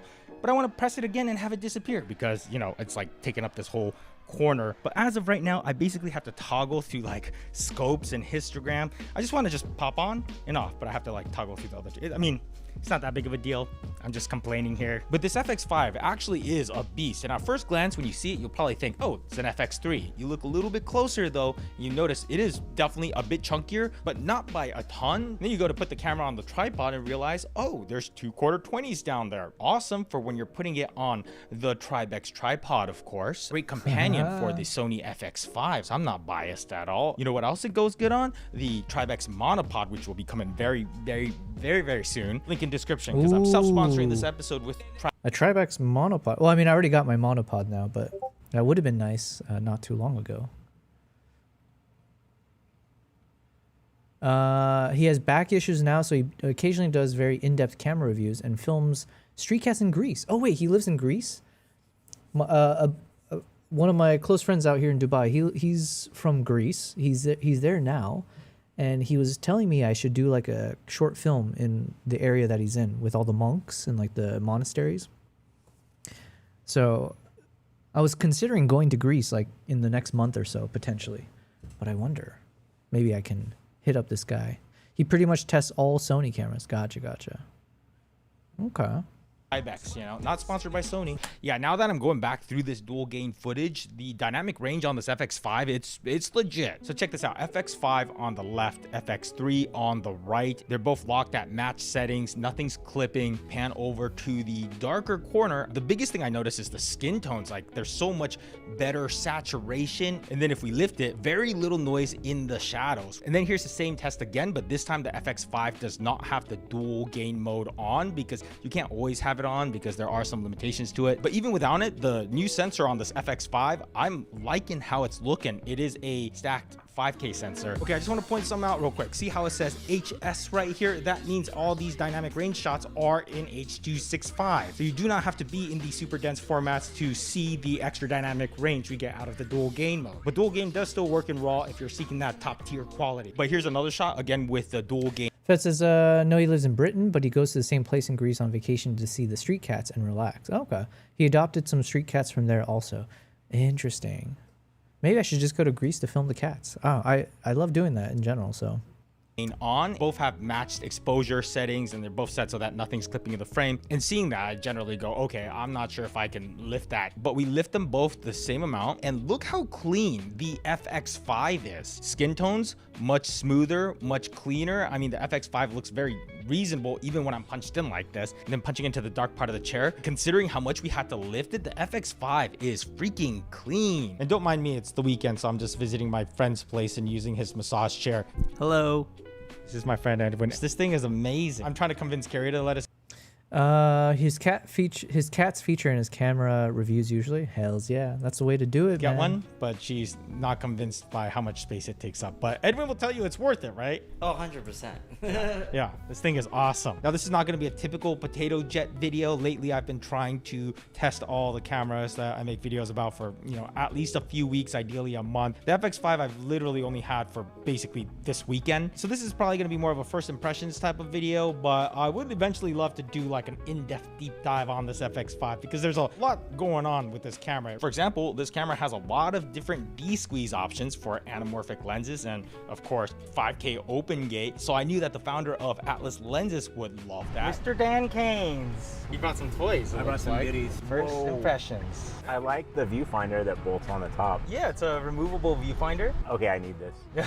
I love having a viewfinder, but I wish that I could still mount a microphone up top, but occupies that space there. I was one of the few people I feel like that actually liked the viewfinder on the FX2 because it was like pretty sleek. Tucked in. Yeah, but I feel like everybody else hated it. And now it's like we have the removable one, but now you have to choose between the EVF and the top handle. Can't please them all, right? Can't have it all. Actually, it looks like there's already companies working on solutions to mount them both, so good to know that it is a possibility. Now, Dan's lenses have been used on major films like Babylon, and I was eager to get one of his lenses on this FX5 because remember that film, The Creator, that shot on the FX3? It was a great example of how far you could really push cameras like the FX3, and all the wide shots on that film were also Dan's lenses. They basically used only two focal lengths for that whole movie, a 42 Mercury and a 75mm vintage Koa, which is a really cool vintage Japanese anamorphic lens. Ooh, so you got the 42mm on there? I have anamorphic D-squeeze on. Okay. Oh, and you're shooting XOCN? Yeah. So this is like... That's insane. I'm gonna fill your memory card up. There's a terabyte memory card in there, so check it out, new battery. It looks bigger, so I'm hoping there's more energy density in there too. It's gotta be. 20.9 watt hours in this thing, which is pretty impressive. Now I have to invest in these batteries. Well, hopefully it'll be another like 10 years before they switch it out again. So this setup right here is ready to shoot a movie, right? Like this is already more capable than the FX3. I already feel ready to go out and shoot a movie right now. Man, I really want one of these anamorphic lenses. That just looks beautiful. I mean, it looks massive, but what does it say? Is it 42 something? I don't know. Bloom was famous for his use of the Canon 5D Mark II and other DSLRs for video back when that was a new thing, says Fed. Okay. I'm like, what are we waiting for? So he's like an I'm OG. almost feeling like we're going to enter a new wave of filmmaking, sort of like the French New Wave, where they were running around with 35mm movie cameras on the street in France. Yeah. And people were like, you can't make movies like this. And they were like, no, we're going to make movies like this. So Now keep in mind that in this anamorphic open gate mode, you do lose image stabilization. So that is a benefit for some Panasonic cameras that have a dedicated anamorphic stabilization mode. But with this current setup, you probably want it on like a handheld rig or a gimbal or a Tribex tripod. So Dan's let me take this setup out for a spin. So got the Mercury on this camera shooting open gate, raw, and even this PL adapter that has this VND for convenience is pretty cool. But I will say right now I am shooting in RAW, which I don't really care to because hard drives are expensive right now, and I'm uploading this to my YouTube channel, but OpenGate requires me to shoot in RAW, so here we are. But that is already one of the things that they have said that they are going to release in the version 2 firmware, which is OpenGate in the compressed formats like XAVC. But I'm super happy to see that there are 2 other variations of the XOCN. And by the way, when I say XOCN, it's basically RAW. But at the top is XOCN LT or Light. And the only people that actually think it's light is if you're coming from the Sony Venice, okay? But C1 and C2 is further compressed. Definitely makes shooting in RAW much more manageable. But even still, it is going to be much bigger of a file than if you are filming in the HS. This is basically HD65 422, okay? And then 420 HD65. But instead, they call it XAVC HS-L 420. And you wonder why people think Sonys are hard to learn. I mean, this is a prime example right here. All right, it does need to reboot for that. It's not a long reboot, but it does shut down and power back up. But check this out. If we go into our frame rates, look, we have 30. Fetz is, if you've seen the Wonder List with Bill Weir, Bloom was the cinematographer for that, traveling the world. I have not seen that. There's a lot of things I have not seen, so add it to the list, apparently. frames per second in H.265. And this is where I screwed up, but how? I mean, I'm the guy that made the video talking about every single thing on a Sony menu. That's a massive menu to go through. And the problem is, the camera makes it look like you can. You go into that codec and then you go into the frame rates and you can see it's in there, 25p and 30p. But no, if you select one of those, then it switches to H.264. And this is why I'm spending my Sunday re-recording this video. And going back through the raw footage, there is no indicator that it's gonna switch to a different codec. Oh my gosh, you have to catch it here in this little corner. And if you don't see that, oh my God, you're shooting your whole project in the wrong codec. Oh. Which is frankly ridiculous, isn't it? They shouldn't do that. You shouldn't show them to you. They should be grayed out or something. This has to be a glitch because it's pre-production firmware. I mean, the production one cannot have this, and Sony still has time to, do that. So let's see where it goes. And also, if you can add H.265 30 frames per second, please do, or at least help me understand why it's not in there. Now, the bigger the production gets, the more important the video signal out of the HDMI port is. And on the FX5, you have way more control now of what kind of feed goes out. Like, check out all this information that we have displayed on the screen. So if AC is operating wirelessly, they're not trying to figure out what's the setting on the FX3 right now with the clean feed. Clearly better for set environments. And also, I just have this mic plugged straight into the top handle, which records 32-bit float now. I love 32-bit float because audio is so important and I don't have to use my brain power to ride the audio levels, But you do need the top handle to record 32-bit float because apparently the processing that does the 32-bit float is actually in here. But the biggest upgrade to the body, I must say, is the 3.5-inch display. Dang. Check it out. Bigger screen. Can definitely tell that. Seeing the new Nikon, something that I was like, man, that would be great to not always have to rely on external. Yeah, because you always run an external small HD. Yeah. And it's also the aspect ratio too is 16:9 now. Yeah, that is nice. It fills up more space. And then that. The flippy screen and the tilt screen. Yeah, it's like that. That's great. Triple base ISO. Okay. What are your levels? 800, 4000, 12,800. Nice. So you have that in between. Right. Yeah. That's great because I always have to put an ND on. Yeah. On my 12.8. And the 12.8 on here is very clean. What are your thoughts on it? My dream camera has a built-in ND filter. Yes. Which it does not. That's what I'm excited. That's why I like the FX6. Yeah. What I'm starting to experiment with is okay, can I just use the triple base ISO? I would like that built-in ND. I agree. Fed says he's had a couple of job titles like DP, director, documentary filmmaker, camera tech educator, and cinematography consultant. Nice. I like the versatility. I think it's nice to not necessarily get pigeonholed into a specific identity or branding. Or I always admire people who have been able to successfully be a bit of a generalist, I guess. Not to say he's a generalist, it sounds like he's quite specialized, but many specialties. Almost like a built-in ND. Just leave an ND on here and then just toggle through. Because the 12,800 definitely looks better on here than it does the FX3. Yeah. Okay, we're one photo away from finally doing some guerrilla shots. So I just got one of these kind of group kid shot that I'll probably edit. Probably this last one, I think. They look all the same. Oh, it's a copy, so. Yeah, I think we'll do this one. Damn, I wish I could fix my situation because I'm going to record this. Give me a second here. Let's see if it actually looks okay. Gain mode. But dual gain does still work in RAW if you're seeking that top. So this is just a recording I did, but only allows me to do the landscape mode. So I guess I could crop in, because it's meant to be an iPhone size thing anyways, vertical format. So it would just mean I crop this part out. I can crop myself here. Yeah, it's not ideal, but I guess we can make it work. Okay. Fed says he's oh yeah, that term, Renaissance man. I haven't heard that in a while. You always hear, what, jack of all trades? But then the problem with jack of all trades comes with the, saying that you're not a master. But I guess Renaissance man works. Okay. So he's a proper Renaissance man. because the FX3, there's a decent amount of like denoising that happens in the camera. This, you could turn it off, the denoising. So if you have that like sharpness, but you see more noise, you know? Yeah, so I guess that's also nice about the 4000 is you kind of get to toggle between. I was literally just on a shoot where a 4000 would have been perfect. Like once a camera like this comes out and it has built-in NDs, I'm done. I don't even know what I would even make videos about at that point because I'd have everything I need. So I brought a variable ND from MoFage today, so we could play with that if you want to try it. Okay. Can we slap it on? Yeah. Thank God for autopilot right now. Seriously. It's like... So yeah, we made a different kind of Mercury, one that we're calling Orbital. You're the first person to see this, actually. Oh, no way. That's crazy. A little sneak preview, we'll see. Mercury are known for having golden flares, but a lot of people said, well, you know, we really like the Orion style flare or like the classic blue flare. Said, okay, well, why do we make kind of a new take on Mercury? While we're at it, we're gonna also lower the price. Oh, so a firmware update will give us 4K 240? In XOCN. Yeah.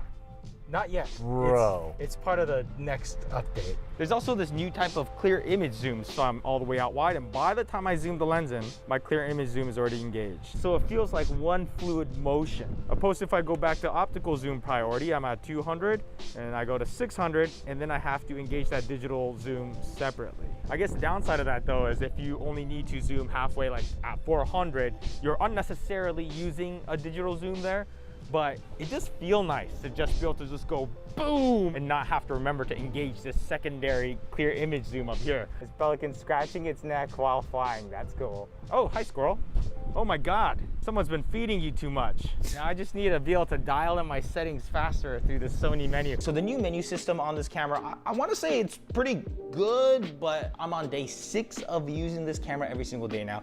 And I'm still kind of finding myself looking for stuff, and by now I feel like I should just be, you know, with my settings. But here, let me just show you. So first of all, we have the home button, which will take us to the big 6 menu. It's nice because at a glance, I can generally comprehend that the settings are where they need to be, right? If there's one thing I do wish that they added was like some sort of icon just to let me know if image stabilization is on or off, because that is something I am switching on and off depending on the situation. But actually now with this new layout, I can actually see more information on the wraparound. So I do like that. And there's also this user button where you can customize your favorite settings that you might want. So far, so good, right? So now you're shooting a project that shoots 30 frames per second, let's say. Okay, cool. Let's go right here and change my frame rate. What? I can't change my frame rate on X. This is where I should be able to change it, right? Okay, so now I have to go into the menu. And here, okay, project frame rate is where I would go to set a project to 30 frames per second. It's always the first thing I have to explain to my friends that are on a different camera system. That's where you would go to set your frame rate, right? Right. No.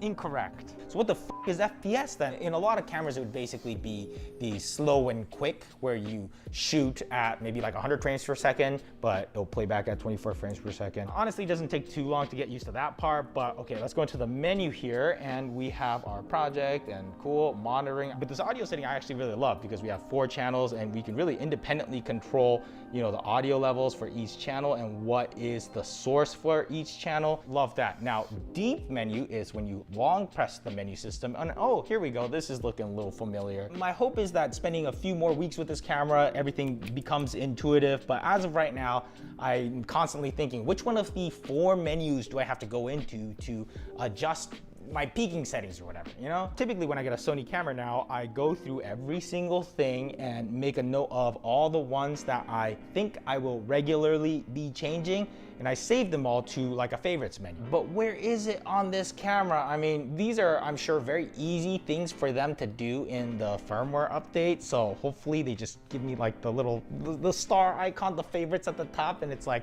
oh, I click that, and within 1 or 2 pages, all the settings are there. Now, if there's one thing that makes me really go, I think I need this camera, it's the dual gain mode. I love dynamic range. Now, compromises of that setting is currently, it's maxed out at 60 frames per second.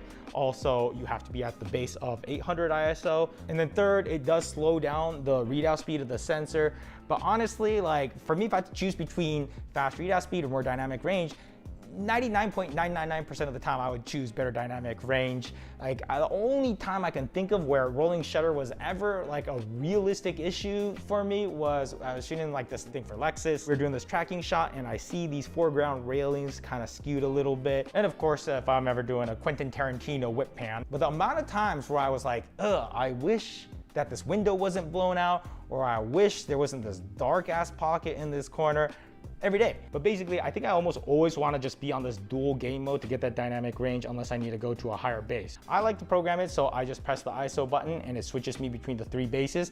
I wish it would also include the dual gain mode so I can just quickly get there. As of right now, the only way I think I can get there is I basically have to go in here and then go into this. So now I'm shooting in dual game mode, and then I get into a darker place. I'm like, okay, I need to bump my ISO to the higher base, but now it's like, oh, I'm in dual game mode, so it won't hop me to ISO 4000. So then I gotta go here, and I gotta touch that, and I gotta hit that, and then it's like, okay, now I'm back into 4000, and from here I can. Man, that sounds so complicated. But I mean, my assumption is like this is probably a good problem for Sony to have, because this all feels more of a firmware fixable thing as opposed to like some limitation of the hardware. So I mean, yeah, I mean, it sounds like a pretty decently exciting camera so far. If you have issues with windows blowing out, maybe light your interiors properly. I mean, that's also another way to take care of that for sure. But it seems like Potato Jet's, his style of shooting kind of resonates with me in the sense that it seems like he's just going out and shooting in random environments. And that, I guess, is more in line with my type of filming, where it's like, I just don't know.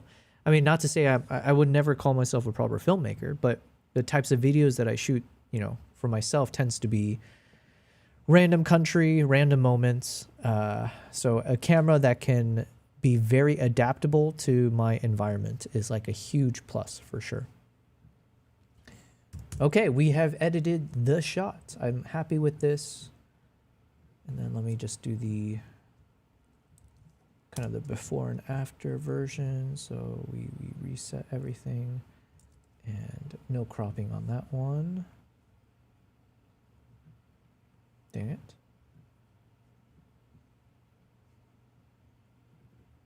Okay. Hey, this turned out kind of half decent, you know? I wasn't trying to do anything crazy with that shot, so... where'd it go?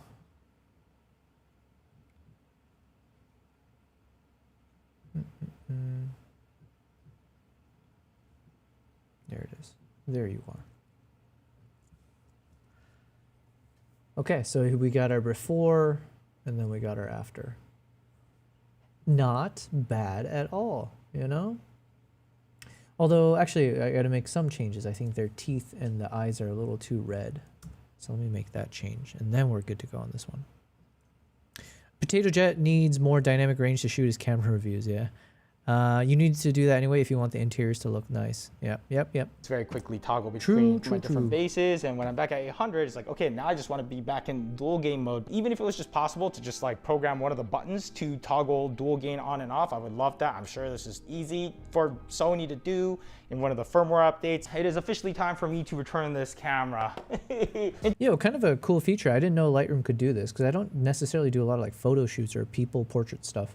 I didn't know you could select all people and then from there, like, you know, choose everyone's like different facial features. So that's kind of nice. So in just a few clicks, it's kind of recognized all the areas. And then I can make fixes to that. Fed says you're not going to magically make blown out windows not blown up with a half or one extra stop of dynamic range. True. I agree.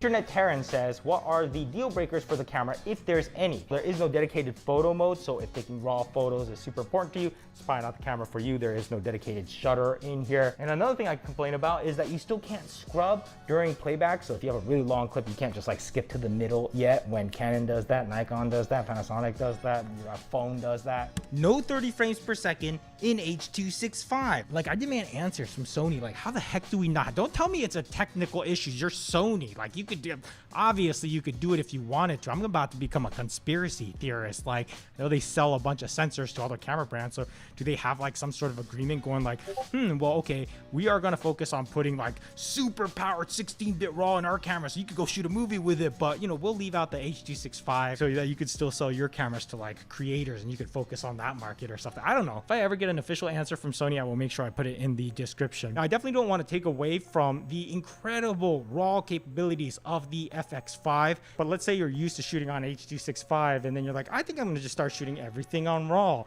be prepared to buy a NAS. So basically an hour of raw LT I need to 24 get that frames per second NAS. is about 279 gigabytes. That compared to H.265 and the medium bit rate setting, you could literally have over 10 cameras, multi-cam, for the amount of data you get out of one camera out of RAW. So definitely a time and place for RAW, but definitely a place for H.265 too. I'm very curious to see exactly where C1 and C2 is officially going to land.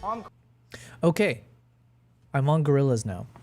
We're on Gorilla time. Elvis says LR Lightroom Classic or just Lightroom? I use Lightroom Classic. Yeah, I use Lightroom Classic. I think Lightroom, it's good for like mobile.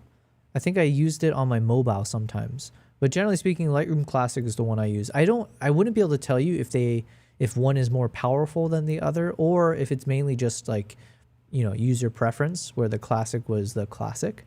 But generally speaking, I think Classic is the one to use. I haven't seen many professionals who are using the other version.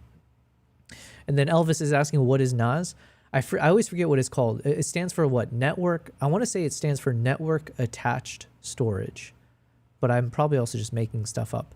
But Elvis, it's basically just like one of those systems of storage management, especially for if you've got terabytes of, you know, content, video footage, photos, whatever. Instead of just having like random hard drives all around, which is what I do right now, it's not ideal. Is like you would create like a network of your storage devices, and then you can, I guess you can then technically from anywhere you can remotely access your photos if you're utilizing like that same network or something. I kind of made up the last part there. It's something to do with you can actually remotely access your photos or videos or whatever files, as long as as long as the NAS system is up and running on a live internet connection. I think. Don't quote me on that last part. Let's see. Fed says you need to light the shadows in the interiors and pick the correct ISO for highlights to do that, and they were able to do that on film stocks that had only 8 to 9 stops of dynamic range in old movies. Yeah. I wonder, I guess maybe some of the magic gets taken away as tech gets better. But with my limited experience when I was doing a bit of like professional style interviews, it was interesting where like the concept you have to learn about how to leverage the ND filters and the lighting. So then if you've got a bright window behind the subject that you've got in frame, you need to light for the window. So then you use your ND filter, or basically you just get your lighting exposure such that the window is perfectly balanced. And then you got to bring in the extra light source to light up the subject in the foreground. But yeah, I don't know, like, does it get to a point where the tech is so good with such good dynamic range or whatever that a blown out window is actually never blown out? Like, I don't know if we would get to that point. That's kind of cool. Fed says NAS is a box that rooms several HDDs. Server, is that what it is? Network attached server? I'm just making up words. The point is what Fed said. It's just a bunch of your hard drives that you can have all connected up together, as opposed to the way, like I have a bit of a Frankenstein approach. I have one of my hard drives that has been dying on me, and then I need to, there's just too many things going on, man. These are the things they don't show you. You know, the ugly parts of trying to be a photographer or videographer is like all of the freaking hard drives and memory cards and, you know, disk storage management that's required for it. Fed says the server is for computing and NAS is for storage. Yeah. They're not the same, but they are similar. Okay. Well, let's start looking through some of these gorilla shots. I don't know how many of these will end up making the final cut, because like I said, one caveat is on this particular trip, we didn't have the best lighting. It was a good opening. There's a lot of times where the gorillas were out in the open, but it wasn't like, having a situation where they were properly well lit. It was a lot of harsh lighting conditions. Let me see if I can show the behind the scenes though. It would be the gorilla track. All right, here it is. Boom. Hello. All right, so guys, just for fun, right? You guys get to see, this is why you tune into the live stream. You get the full context of my trips. So This is on our way to the gorilla meeting points.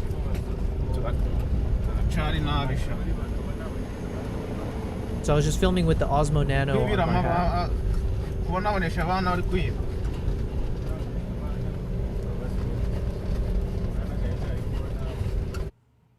And again, what's not shown here is how much I was struggling, because maybe you'll see it here, but this is when I had my neck injury.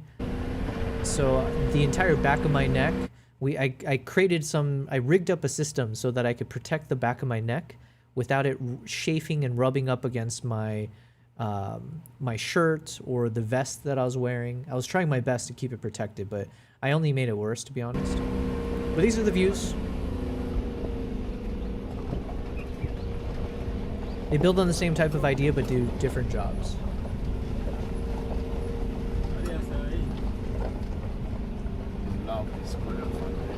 Yeah. Okay.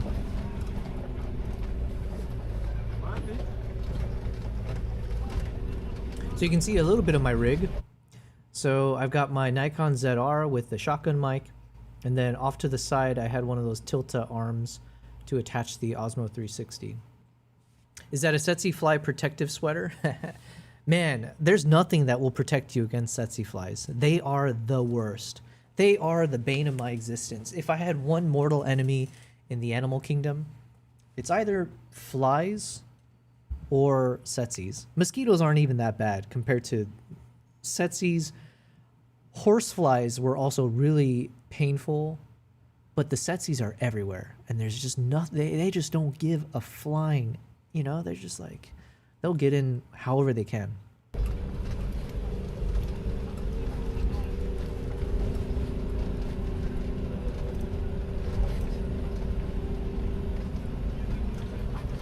Man, I'm so excited to do my first like live stream out in the wild. I'm very excited. You guys are catching me in the early days. I hope is the next chapter of me as a content creator, you guys will see me evolve into doing those IRL streaming, but with a particular taste, which is obviously wildlife based and like, you know, a little bit of nature stuff. Fed says, I mean, if you get stung by a mosquito with malaria, it kind of sucks. Yeah. I was on, this is the first of my Uganda trips where I took malaria tablets with me. Generally, I think it's a bit overblown in terms of like having that as a concern. But this time I was going to be spending, what, 10 days in Uganda and then another 10 days in Tanzania. So I figured with that level of extended time on a trip, I was like, okay, you know, it's probably not a bad idea. Elvis asked if I ever met safari ants. I have. I don't know if they were called safari ants, but you can see it on this trip actually. On one of my chimpanzee treks, the head ranger basically told us maybe twice, like, oh, like they're the trail ants, and so she tells us all to run, right? Like we literally are rushing past because these trail ants, they will jump onto you very quickly, and they bit me. Like you can see me at one point just like screaming in a little bit of pain. Screaming is too strong of a word, but let me see. Actually, let's hop over to it. It's got to be here somewhere.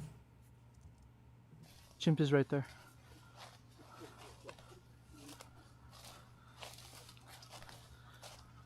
I think I think it's later when we were on our way back, heading back from the experience. This is one of the chimps just lounging there. It's such a amazing experience. Chimpanzees, I think I enjoy the chimps more than the gorillas because they're just more expressive. You can see them acting aggressive, and then all of a sudden they're just chilling, having a good old time. Tourism board. Okay, I think it's one of these videos because we were done with the excursion, and then you see the head ranger. I forget her name, but she's like, "Oh, trail ants," and then it's like everyone's got to rush through. And I tried my best to run through, and it didn't matter. It got in. And you're wearing like the leg gaiters to protect everything, your boots, your everything, but they still got their way through. Dang figure, yeah. Fed says if it was bullet ants, you would scream. I don't know what kind of ants they were. I did yelp, okay? I think it's coming up here.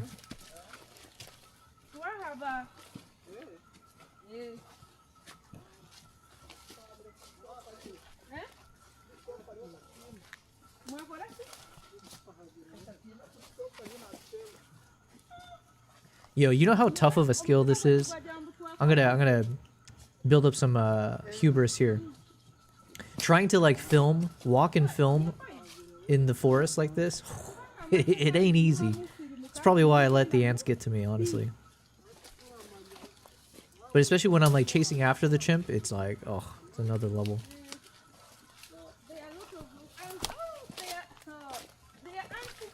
Okay. There she, yeah, so that was one moment. She was like, oh, there are a lot of ants. There are ants here. And I think we all had to rush. And I don't know if this is the moment where you can hear me yelp. Everyone screams from bullet ants. Yeah. And not just once, bro. When they bite places you can't scratch, you can cry. Yeah. Okay. Go fast.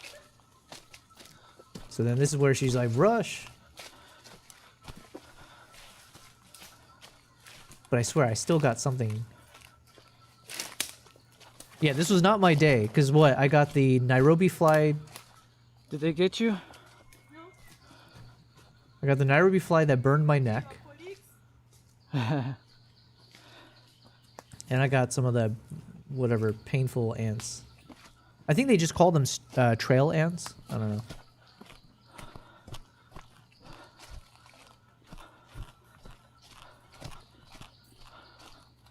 You know, the funny thing is Elvis, oh, maybe I got bit there. Hold on. But I didn't yell. I swear there's one moment where I must have like...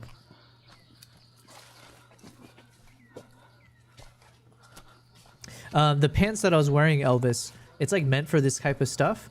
However, or not these pants, different pants that I had. They have little holes on the crotch area.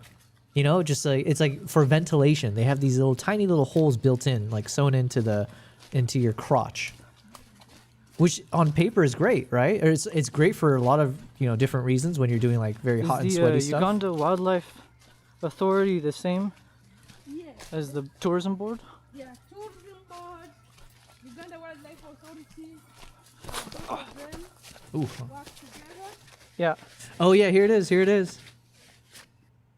So I thought for a second I thought it was just because I tripped, but no, this is when something stung the shit out of me, and so it wasn't like it was a manly yelp. Okay, it was think of the most alpha male me. This is my version of screaming, which was just like a ah. But yeah, they have these little holes embedded into the crotch area for like keeping you cool and ventilated, which is 9 out of 10 times I think it's amazing. But then when I'm on a trip like this, I was like, ooh. God, no, when I was in Tanzania, I was like, those tsetse flies, they get in everywhere. They find any opening and they're going to sting the shit out of you. Same with ticks, right? Apparently the ticks, at least the guides were telling me, the ticks really love like latching onto your crotch. So, you know, they joked about like, you gotta check yourself in the shower. So I was like, oh no, these pants are like, it's almost like an open invitation to the worst of the bugs. Fed says there's a lot of painful ant bites, but bullet and bites are on a whole other level. People compare it to being shot at close range. Now, listen, I can take it. No, I don't. So it probably wasn't a bullet ant, but it was something painful. Let me just play it again. You can hear it. Hold on. Uganda Wildlife Authority. Oh, right there. Yeah. Ah. Oh, maybe something else. I was dying there, okay? I feel both legs, something biting. Yeah. Oof. Amazima tukyali omutwe tukyali omufo. Tukyali omufo. It's okay. I'll survive. And the irony, looking back at this, was that was the least of my concerns. Very painful.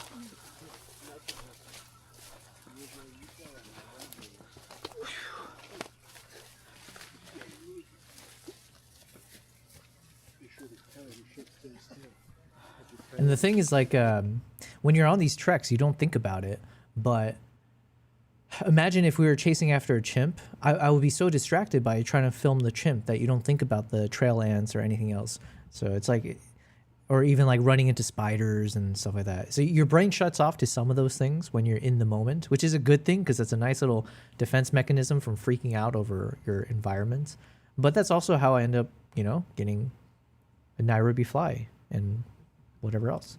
Bullet ant bites, floors you. You just go down. Well, whatever it was that bit me, it did. It hurt, you know. I was feeling it for a little bit there. Okay, step on it.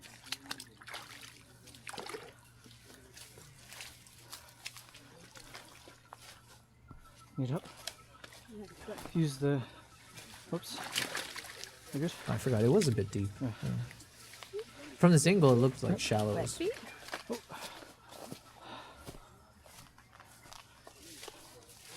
pass this time. Oh, too late. That's Too late. okay. Like this. Yeah, there is Sometimes some, you commit. Oh, it's deep. Man, I love this so much more than like. I feel like most wildlife photography, it is usually based around like the Jeep safaris, which for obvious reasons, it's more accessible and everything else. But when you're doing these kind of like, you know, walking, trekking safaris, it does hit another level of like adrenaline and like thrill. Fez is not saying those were not painful and the itching is so annoying. Yeah, I'm curious. I think they always just called it trail ants. So I'm assuming it's got bullet in the name. So I'm assuming if you get, like you say, if you get bit by a bullet ant, I'm sure you'll know why it's named that way. Elvis says, one thing I can say with this cooked generation or dimension, sometimes you find it biting a small girl, but can't help her because you have to almost undress her. So here we treat them as bees. Huh. I didn't think about that. Yeah, I guess like there are things, it's unfortunately you could end up in a situation like that. Okay.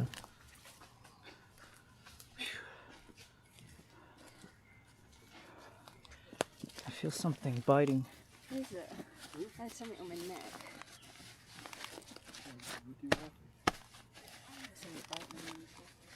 It's like the only thing I can think of is at this point you might as well just crush whatever that bug is to death. We shall survive.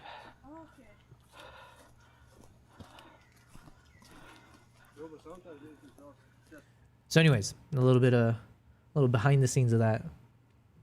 And like I said, I wonder, I must have it on camera. I just haven't like had the time to really watch all of this, but I must have it on camera because at some point of this second trek is when I felt that pressure on the back of my neck, which was from the toxins of that beetle. So I wonder if I have that moment where you can see me like, you know, readjusting, feeling something on my neck. I thought it was just like bruising from all the weight of my cameras pushing down on the vest. But turns out it was an actual chemical burn.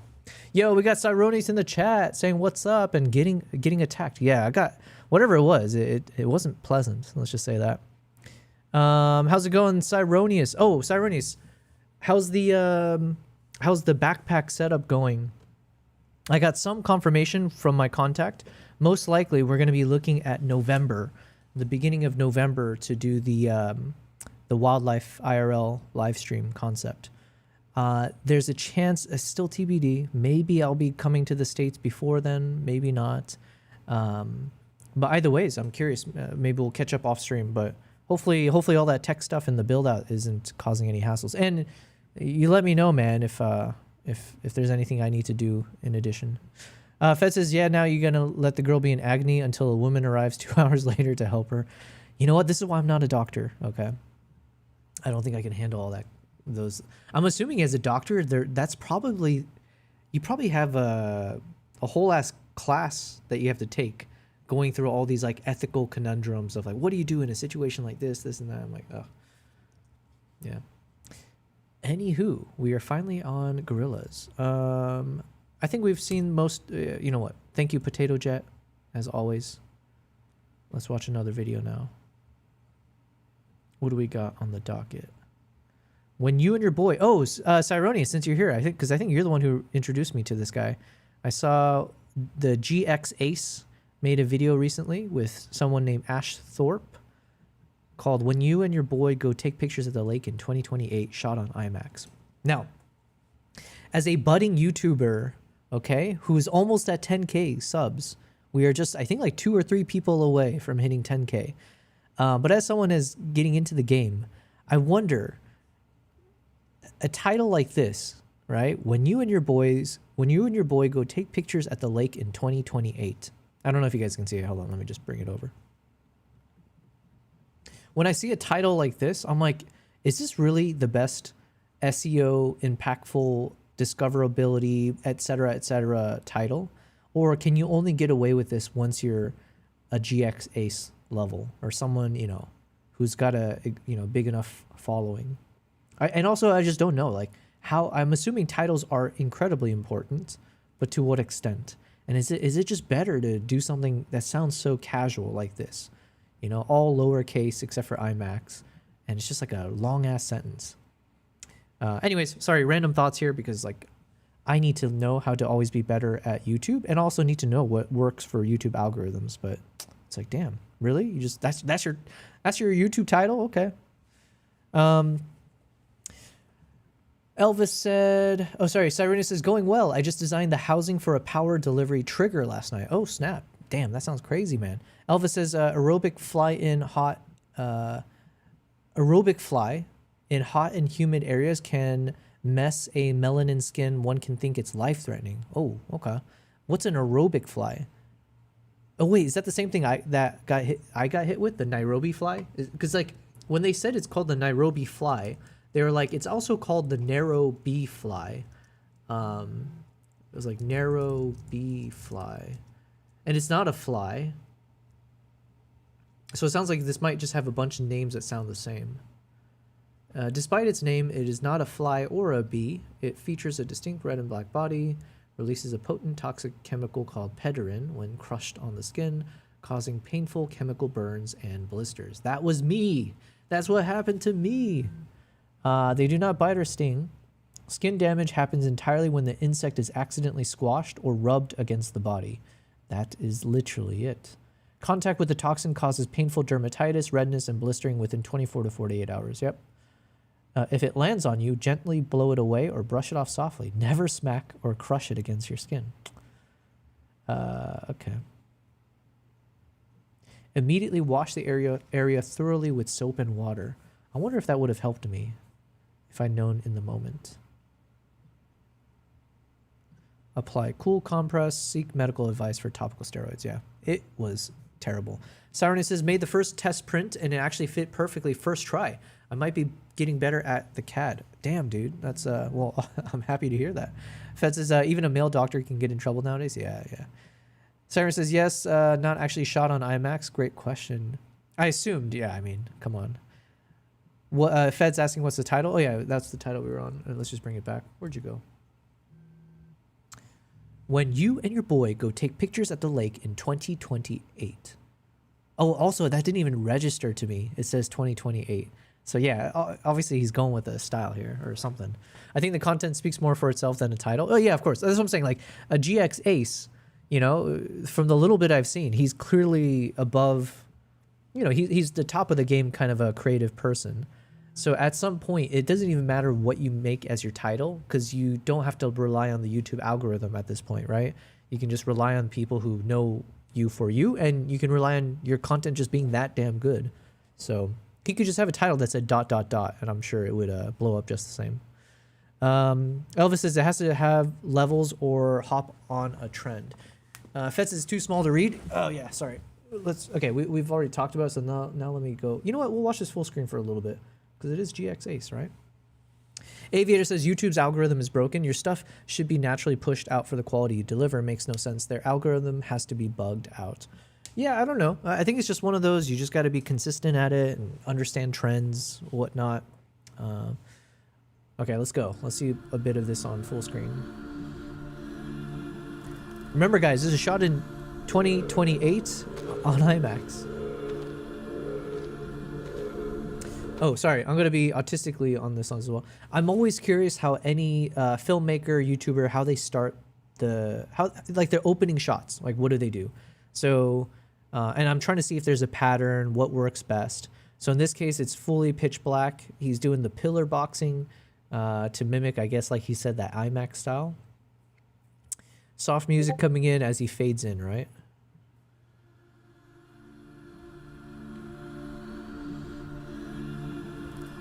On a static tripod shot, and then the subject comes in.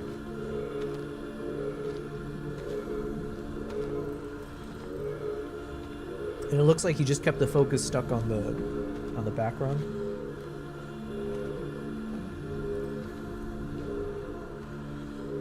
You know what? This feels like a Fed. Fed, it feels almost like your style. You know, just like letting this a little bit of the sound of the walking and just the environment here. Cyrus has sent you some screenshots there on the Discord. He's at like F16. Yeah, it seems like because most of the building across seems pretty sharp. And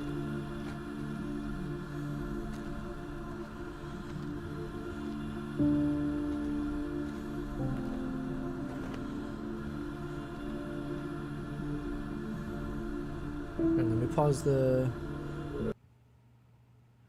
So Cyronis, this is what you're making. What did you say this was? What is this for? It's the container for, let me see. Yo, this looks so intricate. Damn.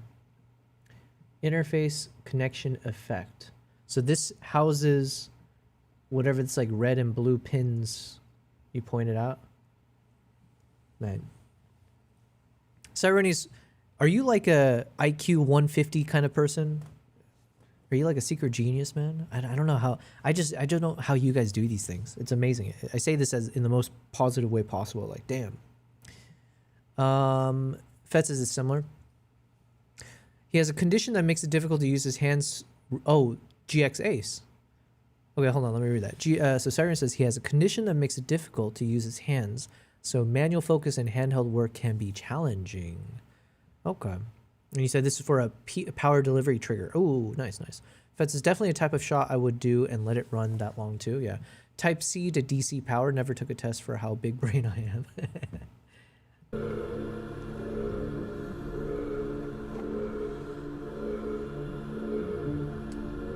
Yeah, I wonder what lens he used for this.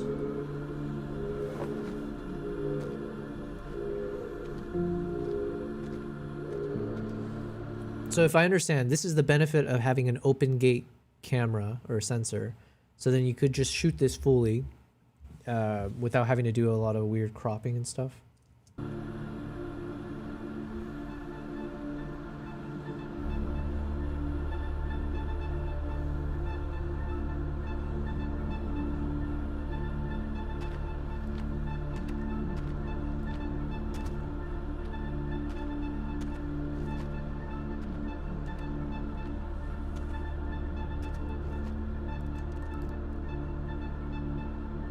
I have to say, I mean, this shot itself is not necessarily cinematic at all, right? But like, I don't say that in a degrading or demeaning way. It's more like, I think as I try to level up as a storyteller, I have to realize sometimes that we, especially with the fancy cameras and technology, I think sometimes we rely too heavily on those techniques to give us a very cinematic looking shot, which then kind of allows you to have a shittier story. You know what I mean? And so I think someone like this guy, GX Ace, he's like, it almost seems like he's doing the opposite, where like for him, it's not ever thinking about that cinematic shot. It's all about the story for him. So he's like, whether he's thinking about the scale, you know, putting that his buddy all the way in the background there, and like, you know, he comes in on the side. So it just feels like, I don't know, it's very intentional and it's story driven as opposed to, you know, I don't know, visually driven, if that makes sense. Siren says it's a 4:3 aspect ratio. Okay. Shot on a medium format Fuji body. Fez says I too do f16 or more at times to go full deep focus. Aviator says I appreciate your stuff more, man. It's real, natural, raw, cinematic, visually, and then you don't try to force it. GX Ace is great. He just feels so pretentious. I'm sorry. Well, listen, thank you very much, Aviator. I really mean it every single time. I appreciate if anything I do is something that you guys take away in a positive way. I appreciate it. I don't think I've seen enough of GX Ace to really say if he comes off as pretentious to me personally. He definitely comes off as like above average. Like he's clearly very talented is what it is. So Siren says this was also uploaded in 8K resolution. What the? Do I have access to that? I only have the 4K available to me. There was like one video I saw recently where it did give me the 8K option. Fed says it's a bit artsy. Yeah, it's definitely artsy. Sorry, not medium format, XE5. I got that wrong. No worries, man. We forgive you.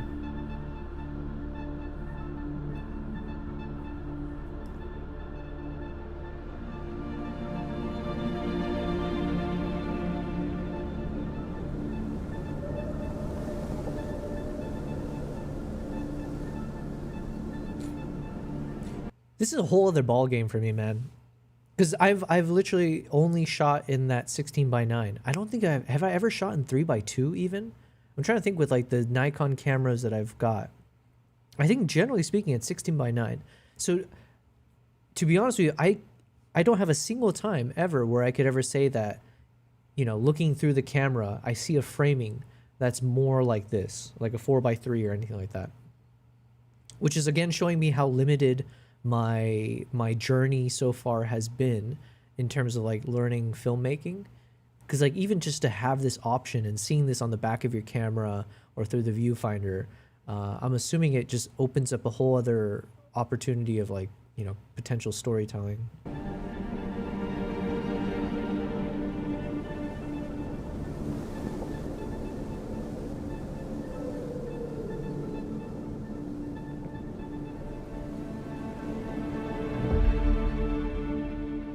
I like that sound effect with the transition.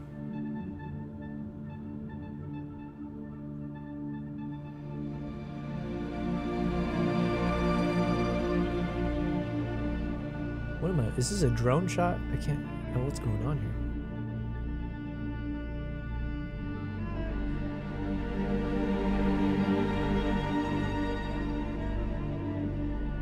I like the colors though. It's very, very soft.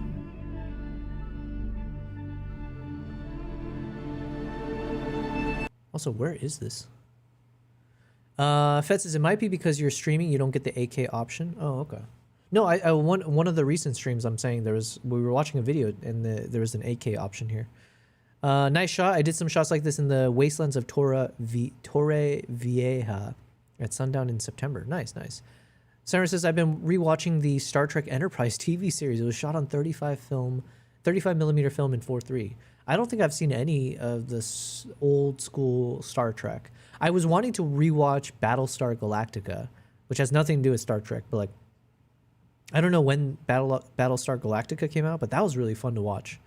I didn't expect it to be so gripping for however many seasons it was. Sarah says definitely makes you appreciate the aspect ratio again. Fed says I did them in 2.4 to 1.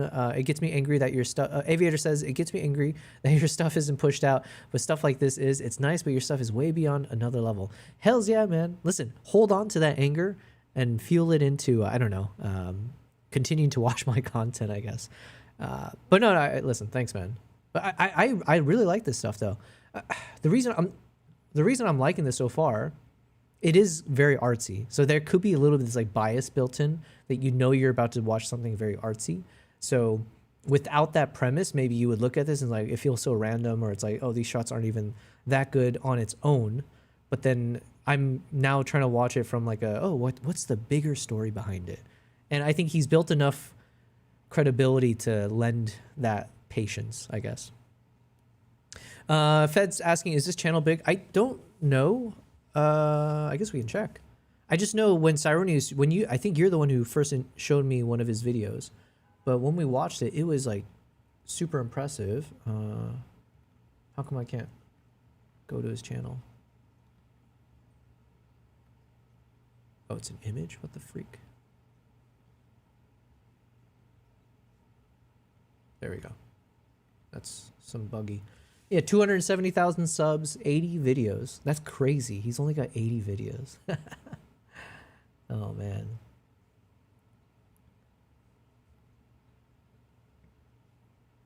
Yeah, at some point I want to do one of these like super pillar box 4:3 ratio videos. Aviator says, sorry, I'm casting too much shade. No, you're all good, man. Listen, that's kind of half the fun. I personally don't take offense. I'm assuming GX Ace wouldn't take offense. I just wish stuff like yours is what got pushed. I'll chill. No worries, man. Thanks, though. Fed says, we all have opinions. It's fine. Exactly, yeah. He's one of my favorite YouTubers, says Cyronius.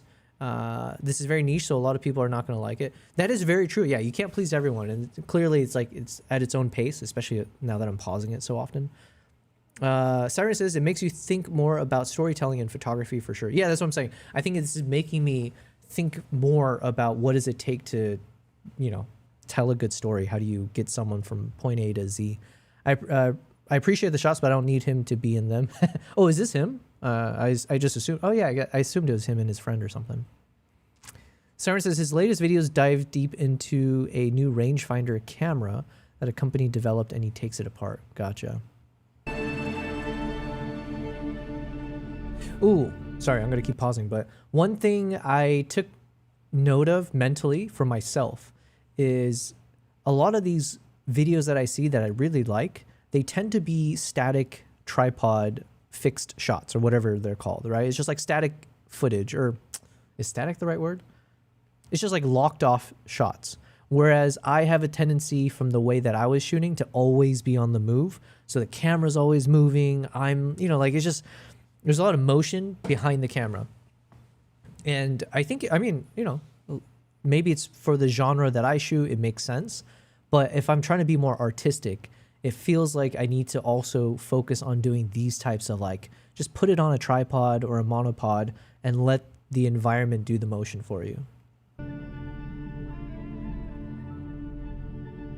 As I say that, this one has motion.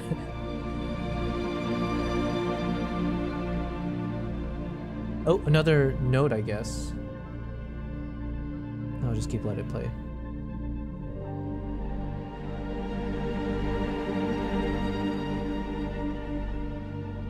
Is this him? Is that GX Ace? Also, I'm trying to make sense of, is this, I'm assuming these are like greenhouses, yeah?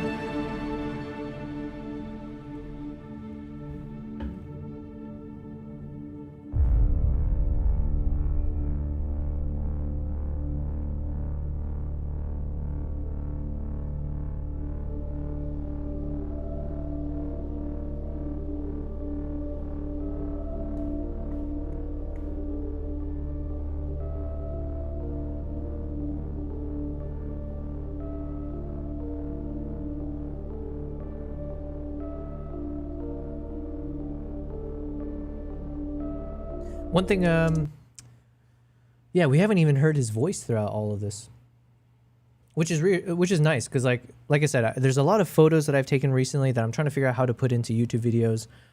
There's a lot of footage, obviously, that I have to turn into videos, and like sometimes I feel like I'm trying too hard.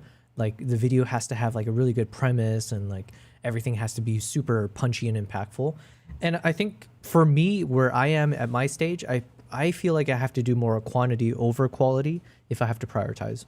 So I think I just have to be faster about just putting stuff out there and not worry that every single time it has to be like some, you know, 10 out of 10 type footage. Siren says that's him. Greenhouse, yep. Fed says you can do some B-roll shots locked off and cut in with your other handheld footage. I see the point now of him being in the shots. He was taking photos and now he shows the photos. Yeah, it's like a, what are we, like 3.5 minutes into the video before we kind of see that payoff, right? But yeah, he's bought that credibility, so yeah. Aviator says, if possible, when free, check out Trev, most cinematic country in Europe video. Okay, well let this keep playing. I'll put that in the search bar.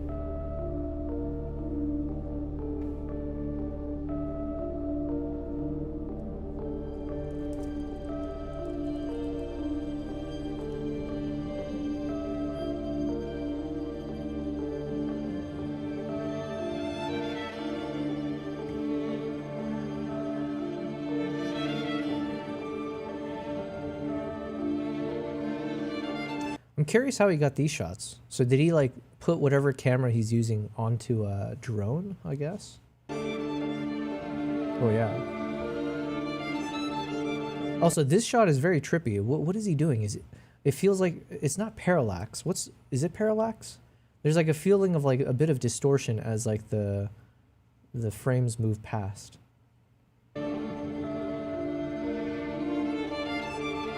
Also, it's backwards. What are these, cows? Looks like he's doing that film emulation effect. Yeah, we got all that halation.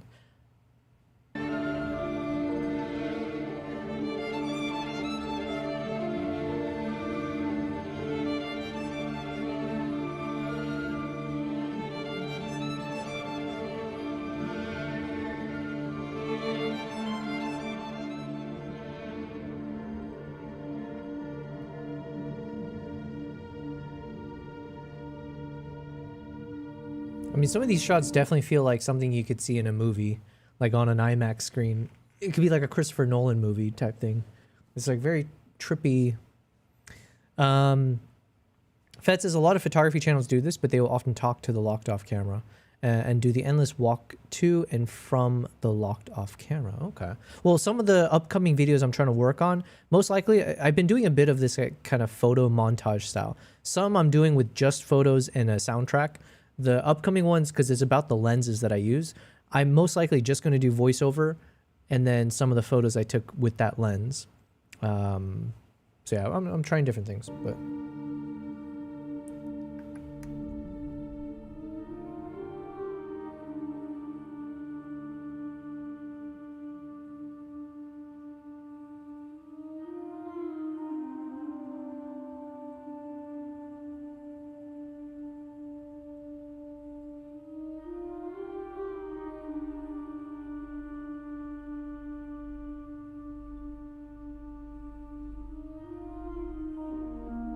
That's cool.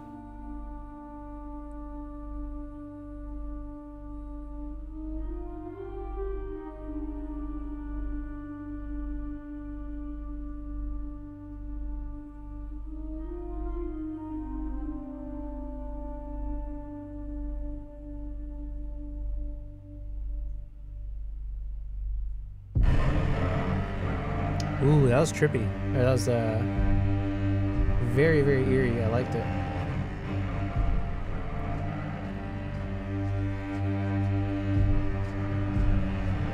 Actually, I want to watch that again.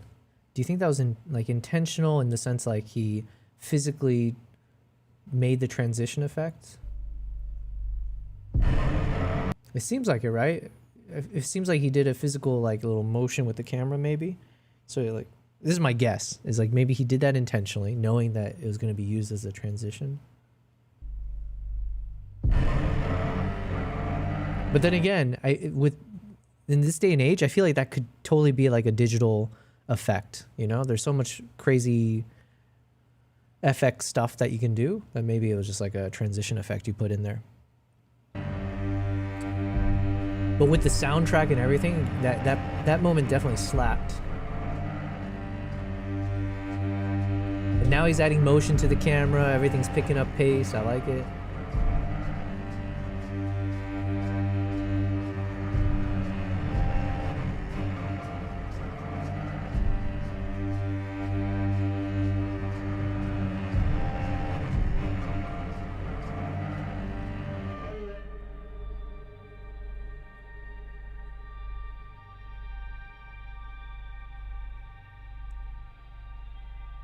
I mean, what I like about this shot, I think that's also the big difference here. Well, there's many differences between me and him, but he's like, it comes across like he's very intentional.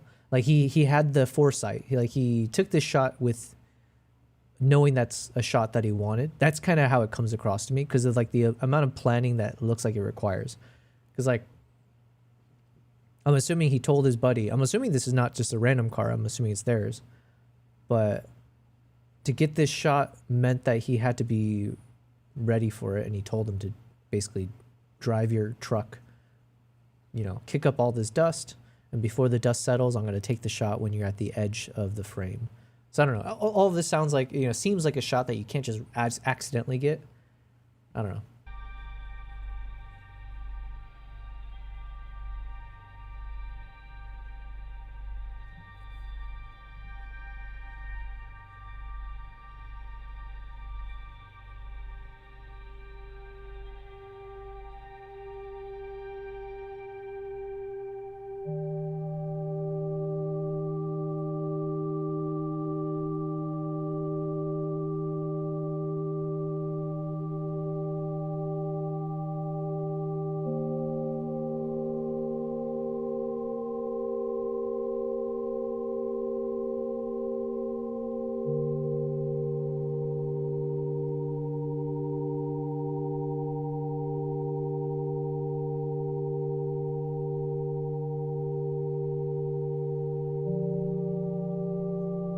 we're back to this.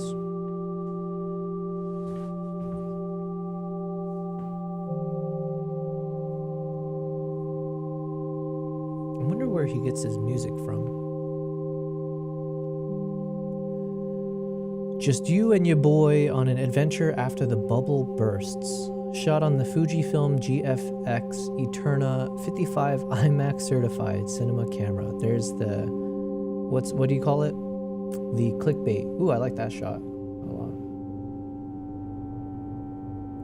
Special thanks to Gelatin Labs for the film development and scanning. Ooh. He's making his own camera. Damn, this guy.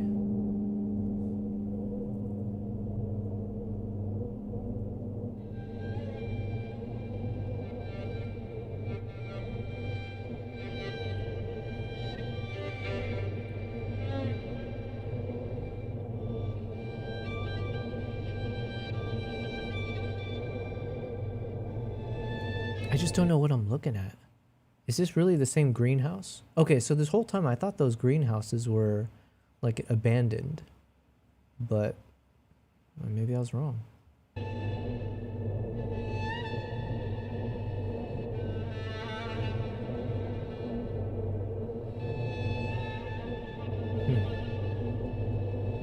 Siren says greenhouses from above. Gotcha.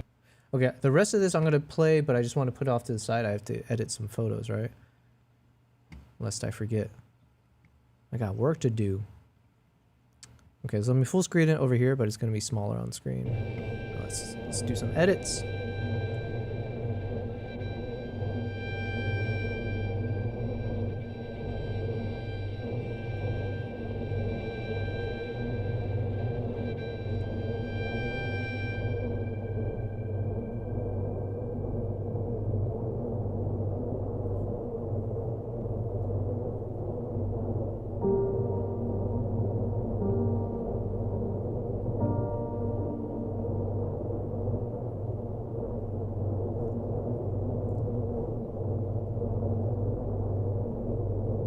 Let me pause that real quick. So for this first gorilla shot, I was mentioning again, it was a bit harsh lighting and stuff, but we'll see what we can make out of it. Oh.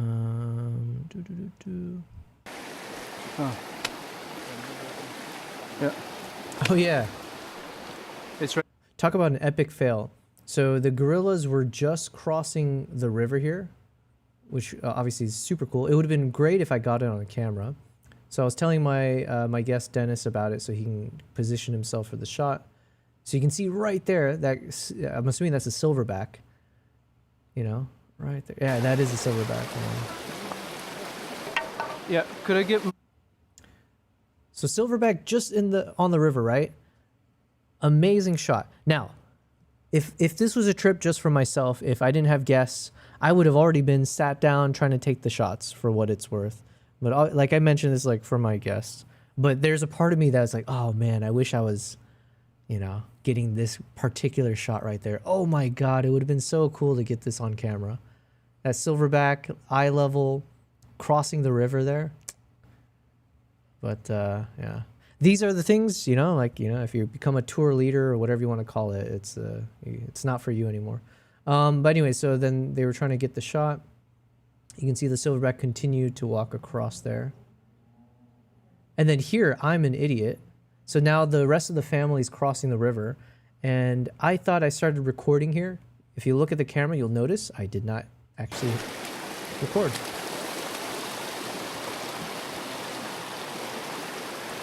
I did everything but hit the freaking record button. I thought I hit it, and I didn't. So if you actually look at my screen right here, this would have been so much fun to get on film. Because I was filming at whatever, 4K something with something. But it was shot in red, raw. And you're getting this nice moment where you're seeing these gorillas crossing the freaking river. How often do you get to see that? You know, like out in the open. And my dumbass was not recording a single second of this. Except for this action camera view. It kills me to see this. Like, all of this could have been captured already.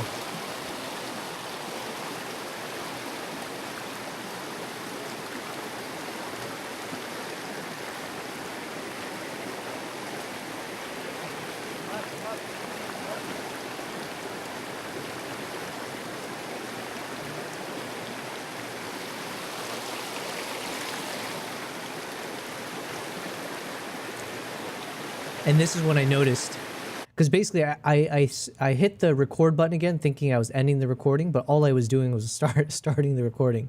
So I remember seeing this footage of just pointing at the ground. And then when I went to recording, and I was like, wait, what? It's been recording? Oh, that moment of realizing you epically failed. Oh. So anyways, here's the behind the scenes. Edison.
I'm trying to see if I have the photo moment.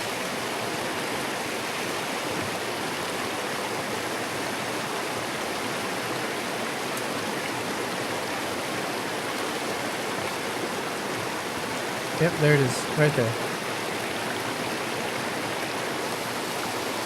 Okay, so those are some of the photo moments that should line up to this shot right here. Yeah, these two shots basically, because I took one and then I was trying to see if I can get only the silver back. But you can see here, I have low expectations, low hope for these photos because there's too much mixed lighting here. There's like some ugly foliage and stuff in the way. So we'll see if we can make some magic out of it, but you know. Cyrenius asked, how much does one of these trips cost for one of your guests? Well, the trip that I was advertising was $67 or $6,900 per, $6,500 per guest, something like that, USD. So definitely not cheap, but you'd actually be surprised. It's actually not expensive enough. A lot of these like guerrilla trek kind of, like if you're spending 9 days, 10 days to do like these types of wildlife treks, usually if you look at the market, you might be spending like $10,000 per person, that kind of a stuff. Unless you're going with a large group, like 10 people or something, 6 to 10, then like the pricing goes down. But like for a private or like, you know, small groups, realistically, if you want a good experience, like, and not worry about a bunch of random stuff, you're probably ending up spending like anywhere from $7,000 to $10,000 per person. I need to organize more of these trips. It's just I've been a bit too swamped trying too many things. I'm taking a private guest or a private couple in October back to Uganda for I think about 14 days, something like that. But I need to do a better job of starting to organize more trips on the calendar for people to join. It's just you know, doing too many things. Siren says, and they just chillin', blows my mind. Yeah, I've seen some stuff from a local Texas photographer that takes people into the back countries in the U.S. for like $10,000. Yeah, exactly. Like, for these wildlife trips, it's not cheap, and it's for a good reason. Yeah, because it's a lot of work that goes behind the scenes to power everything from like just getting the right quality vehicles, having the right lodges that you stay at, knowing the logistics as well of like how to get from point A to point B, navigating some of the park fees and some other fees that might be associated with this trip.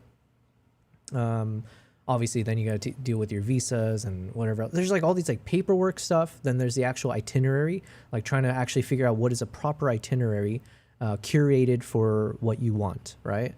And so then, because anyone, you know, if you have 9 days in a country, it's like, you know, good luck trying to figure out what's the best way to spend those 9 days. You can find all the information online. You can see AI will tell you this is the best itinerary. You should do this and that. But it's kind of still hard to know how much can you trust that. But when you're spending big bucks, like $10,000, it comes with it this like assumption that you're spending this kind of money because other people found this company or this person trustworthy enough to, you know, entrust, like, you know, tens of thousands of dollars or whatever it is to them. So yeah, I don't know. It's just like it's a little bit of like how the industry works, but yeah. Okay, so anyways, so we saw the behind the scenes. I want to edit this one first, but like I said, unfortunately, we only have good lighting, goodish lighting on the female here, but the cropping isn't necessarily good enough to just put her, most likely.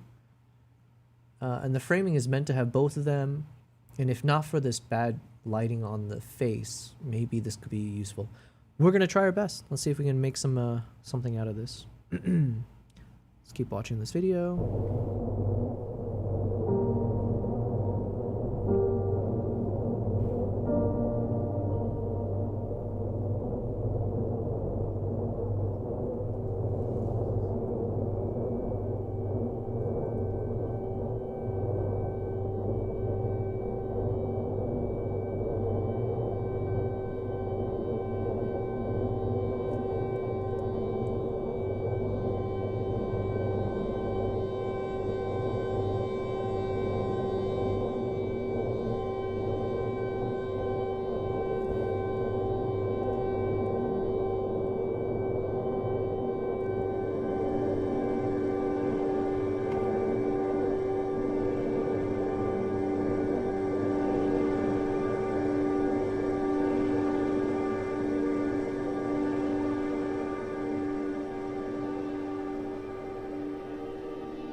Maybe a question for Cyronius, but does GX Ace do mostly drone stuff? I haven't seen enough of his content to know.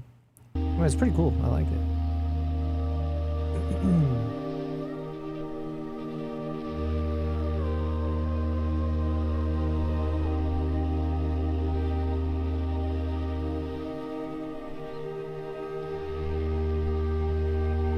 Man, I don't know how I'm going to edit this photo at all.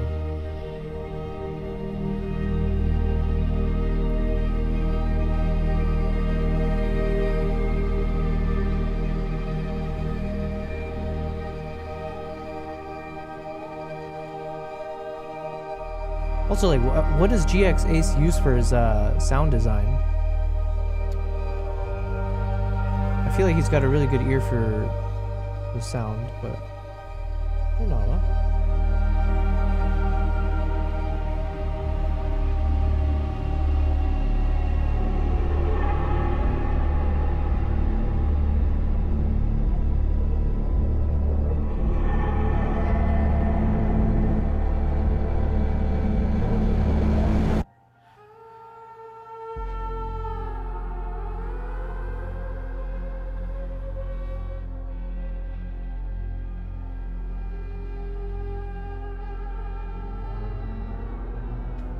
Come on now.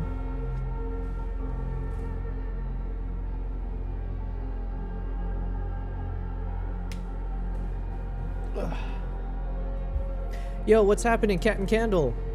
Hold on, Nala wanted to come up, so I gotta get comfortable.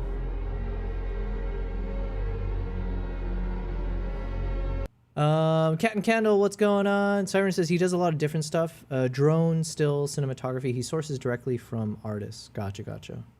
Okay. Well, everyone say hello to my other cat. So we got Nala just hanging out on my lap for now.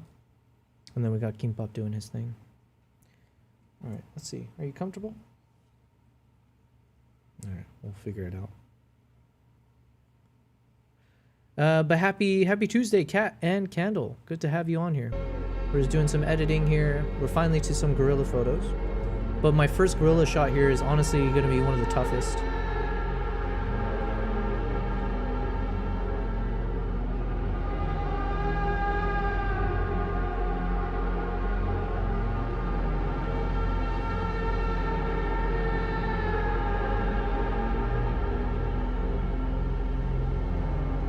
I'm thinking like a black and white could work for a shot like this, just to remove a lot of the blemishes or like the distractions.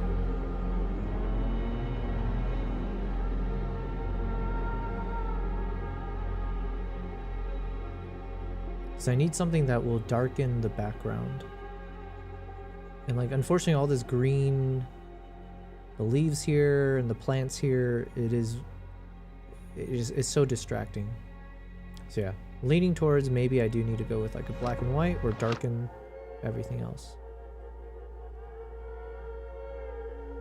All right, every frame, so shout out to GX Ace and Ash Thorpe. Every frame shot practical and on location by GX Ace and Ash Thorpe. Film developed and scanned by Gelatin Labs. Special thanks to blah blah blah, Jahan and something something. Okay, cool. All right, well, shout out to GX Ace. Very, very artsy for sure. All right, what do we got next? Sony FX5 wetsuit commercial extended cut. All right, why not? Let's just keep watching some of the Sony FX5 stuff. Kat says, I just started editing FAM, not on stream though, because I forgot to get a contract. What does that mean? Like a fam? What is a fam? Like family? This little girl has like, oh, I see. And you don't want to put it on like public or something. This little girl has like fangs. Kind of scary how sharp they look. Correction, I didn't forget to get a contract. I just didn't think about it since it was a gifted session from a fundraiser raffle thing. Gotcha. Siren says, I'm also listed on the supporters. Oh, shoot, I missed it then. I exited already. Nice, man. Cat and Candle says, what are you working on today? Well, I haven't really been working, if I'm being honest. I only edited maybe 2-3 photos, if that. We've been watching some Sony FX5 videos, and now I'm starting the gorillas. So this is the first out of all the batch of gorilla shots that I've got from Uganda. But I was saying this is going to be a bit of a tricky one for me because it's not like the best shot, but I want to work on it regardless. And I want to see if I can salvage the fact that it's not the best lighting. There's a lot of things in the way. There's really mixed lighting on the face of the silverback. So we'll see what we can do. And then let's just watch this Sony FX5 video. I am leaning towards black and white.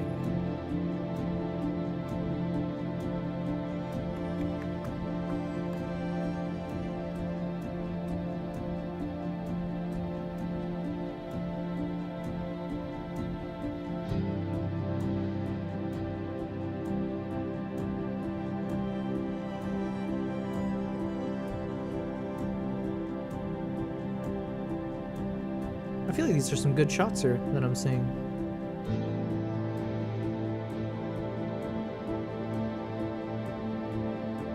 Very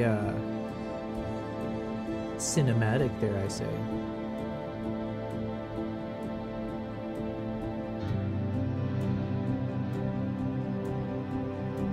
The only problem I have with these is more of a selfish problem, but it's like, in order to make this, you had a film crew. Or I say a crew. You had obviously these 2 actors and the cameraman. I'm so jealous. I need that.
Cyrone says, going to take a quick shower and run off for lunch. Lurkin. Thank you very much, Cyrones, for the lurk and for being a part of the stream.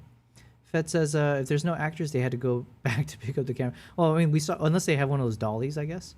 I mean, if one of the actors is the guy, probably not the guy. Elvis is the guy who are twins from New York. They like to act Sony guys. He just said he feels like Nikon shooters just say cheap out of the bag, and that's why he dislikes them. Oh. The twins from New York. I don't even know who that is. Oh, wait. Okay, the video's over anyways. Okay, it was nicely shot, you know, nice and feel good. Was it Aviator had sent over a video saying we should watch something called The Most Cinematic Country in Europe by Trev.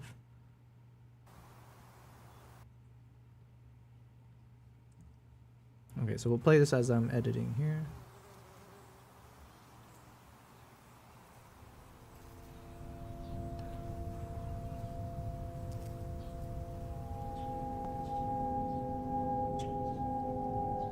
That's a cool. So again, I like to take note of those intros. So it was nice to do like I guess the opposite, where you're now, well, it's still a fade in, but now you're zooming out from the shot until you finally see the subject. I mean, that's a proper commitment to the. How many seconds is it before you finally see the guy?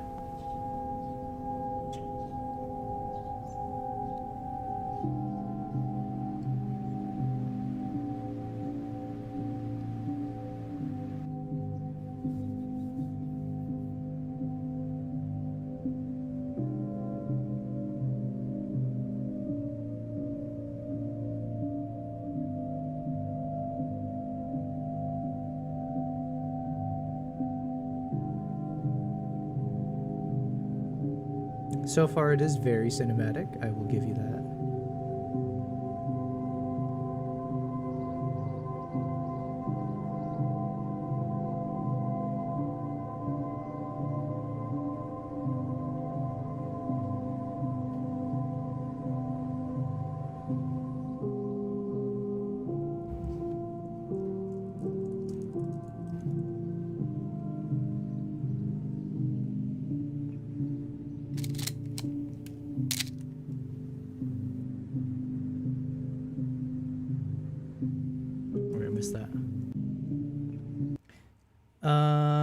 Cyrene says this song, 4th of July by Sufjan, however you pronounce that, Sujan Stevens, but like slowed down or no vocals. I feel like I've seen that name Sufjan. I guess I've never said it out loud. But yeah, I like the soundtrack. So far, no vocals. I wanted to pause real quick because there's a moment there where he switched over to showing a photo, because that is something I want to do more and more of, is mixing the photos with the videos. Cat and Candle says it's pronounced Sufjan. Never in my wildest dreams would I have guessed that. Sufjan. Okay. Sufjan. Okay. I wanted to pause there because that is something I want to do more of. So he's showing a video and then he does a nice little shutter sound and flips over to the photo moment. Although in this video, there's no voiceover at all.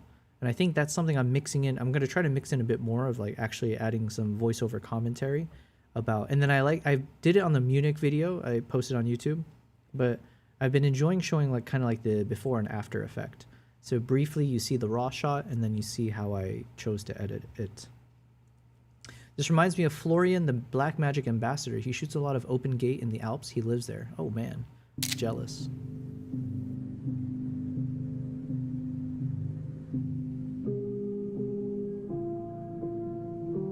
Sufjan.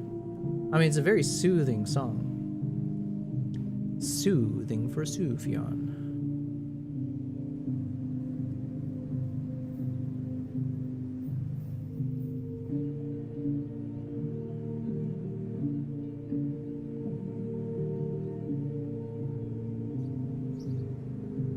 Alright, how can we fix this photo? I'm at a bit of a loss here, what we can do. So I'm just going to play around with all the levers until something sticks. Okay, I feel like he missed a moment there. I didn't hear a camera shutter. Right? Is it just me? Did he mess up? Should we comment? You messed up, man.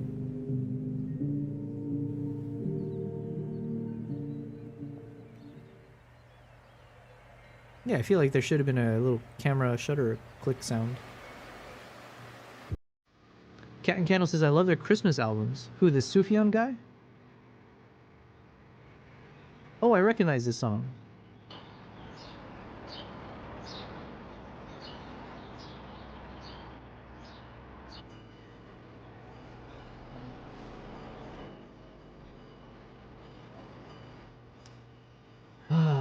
What to do with this shot? How do I fix it? I guess I will stick to black and white. I think that's the best.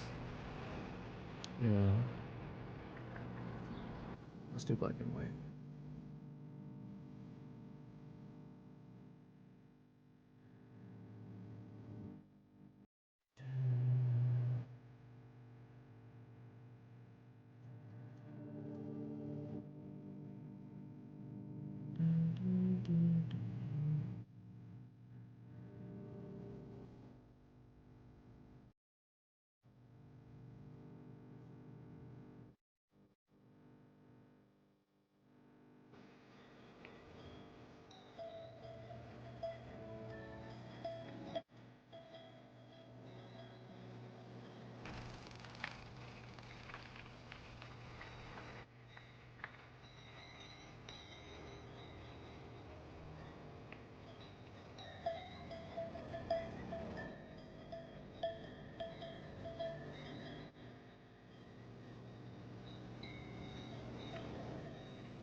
Aviator says, comment, you missed the shutter sound at this timestamp.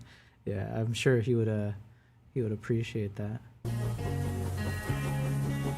All I know is it would bother me. You know, I think I get too bothered by those things. Yo, what's happening? We got Sora in the chat says, I have arrived late. No, you have arrived just in time. The perfect time. I'm just taking my time editing these shots anyways. How's it going, Sora?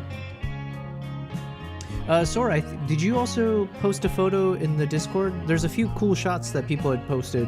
I haven't been able to go over them fully. Once I figure out how to do something with this photo, we can go over it.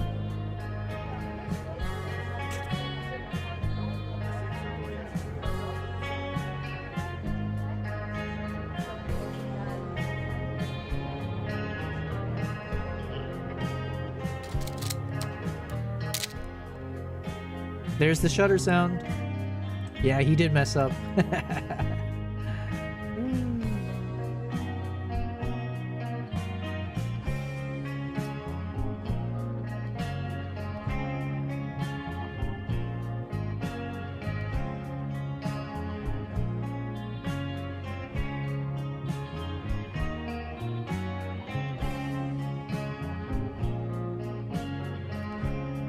Oh, is it a woman? My bad. Oh, missed the shutter sound again.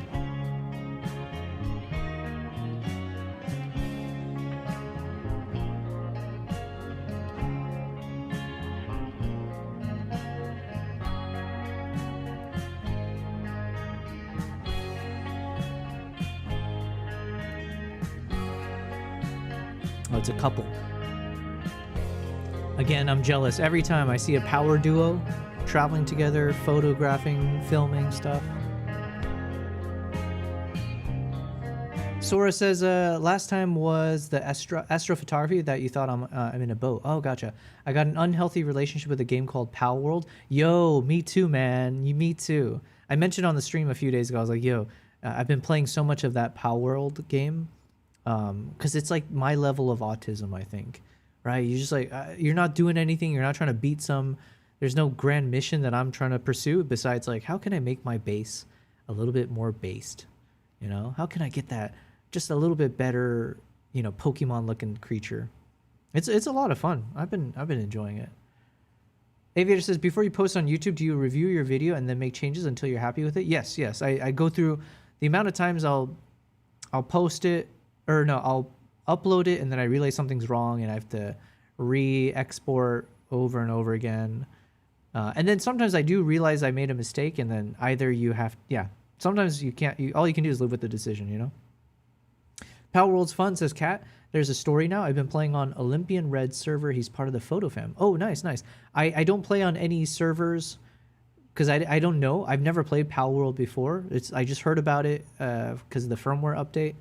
And so I figured I'll just play in my own private server so nothing gets effed in terms of someone destroying my shit, you know? I have a base full of 20 Sekhmet Egyptian cat slaves. Oh, I got a couple of those Sekhmets. I'm like level 60 right now. Yeah, it's kind of fun. Very fun. It would be cool to have our very own server and stuff, but I'm not like a gamer, you know, or I'm not a gaming streamer, so I don't even know where to start with that. But listen, as we grow, as we continue to do this, that would be kind of fun. But I play on my PS5. I don't know how to play on like on a PC. Okay, Nala, don't do that. Good girl. Alright, I still don't know what to do with this shot. It's killing me. My only thinking is hide the blemishes, maybe add a bit of contrast.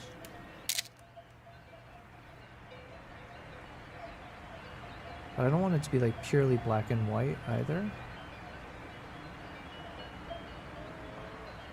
So let's see if we can hide some things and then bring other things up.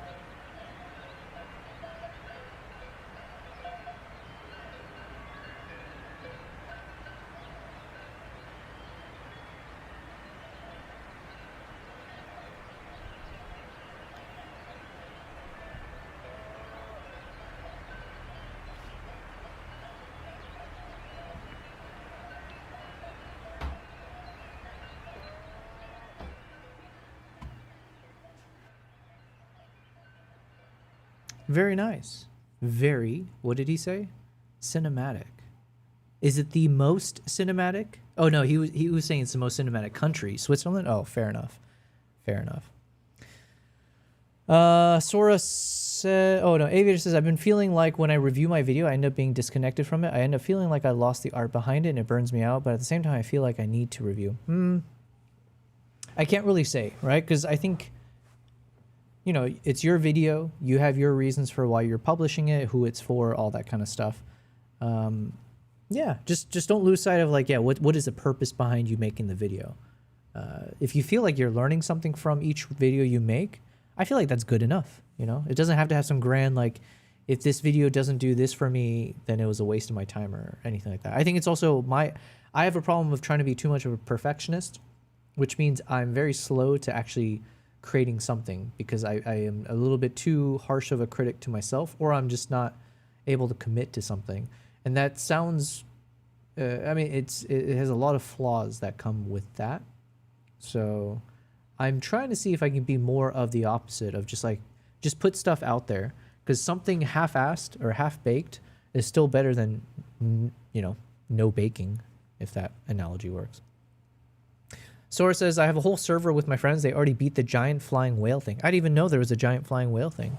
I've like barely done anything besides just try to build out my base, find some cool pals.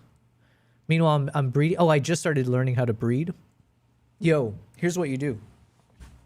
You breed the Yakumo, which is that dog-looking thing. Because apparently the Yakumo, if you...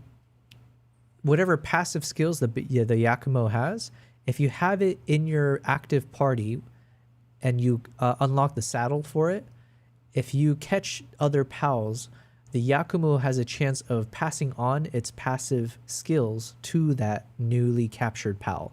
So if you fully condense your Yakumo with whatever super cool passive skill that you want inherited to your newly captured pals, that's what you do. Then you put in your party, and then you have like a, I don't know, 25 or 35% chance that its epic passive skill is now attached to the new pal. So there you go. Aviator says, the struggle of an artist, I guess. Yep. Yeah, it is the struggle, but the main thing of like the struggle is not giving up, you know, because then that defeats the purpose of the struggle. It's like without the struggle, then what's the point?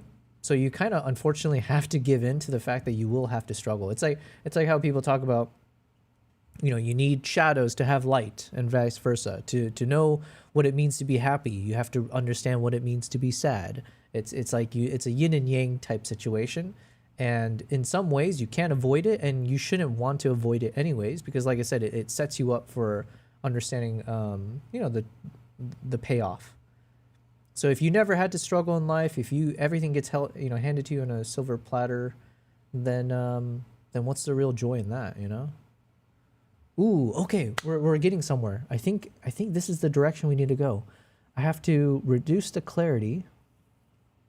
Okay, not the texture. I think if we reduce the clarity, it's much better, because otherwise it's very harsh on the parts of the fur, which doesn't look bad, but then all of these little tiny things, like it just looks a little scattered. But when we reduce the clarity, it kind of softens up the image, which I think is it's a better direction than what I had to deal with. So let's imagine if I kind of drop this all the way. Okay, I think it's starting to take a little bit better shape than before. It's still, I mean, listen, at the end, it's still not the the best photo for me to work with, but I'm trying to find something out of this, you know? The B-roll set, what a name, says, good evening, bud. Well, good evening back to you. It is evening my time, 9:35 p.m. Wherever you're watching me from, I appreciate you hopping into the chat. I'm streaming on YouTube, Twitch, and Kick. I'm also, I think, 2 or 3 subs away from hitting 10,000 subscribers on YouTube, which is kind of cool for me. They don't give you a plaque for that, but mentally I'll definitely receive one. Sora says, I'm about to record my first POV street photography video next week. Oh, hells yeah. What street are you on again? Or what country are you in? If you need some inspiration, feel free to check out one of my recent videos, right? The one in Vietnam, where I just kind of handheld the Z6 III with 3 different lenses walking forward. And it was kind of fun. But if you're doing photography, that's different, I guess. Or then check out my Munich video where I did some street photography. There you go. Self-plugs. Aviator says, I have to train myself when I watch my videos that I'm watching it as a viewer. I want to enjoy myself too. Listen, man, I don't even...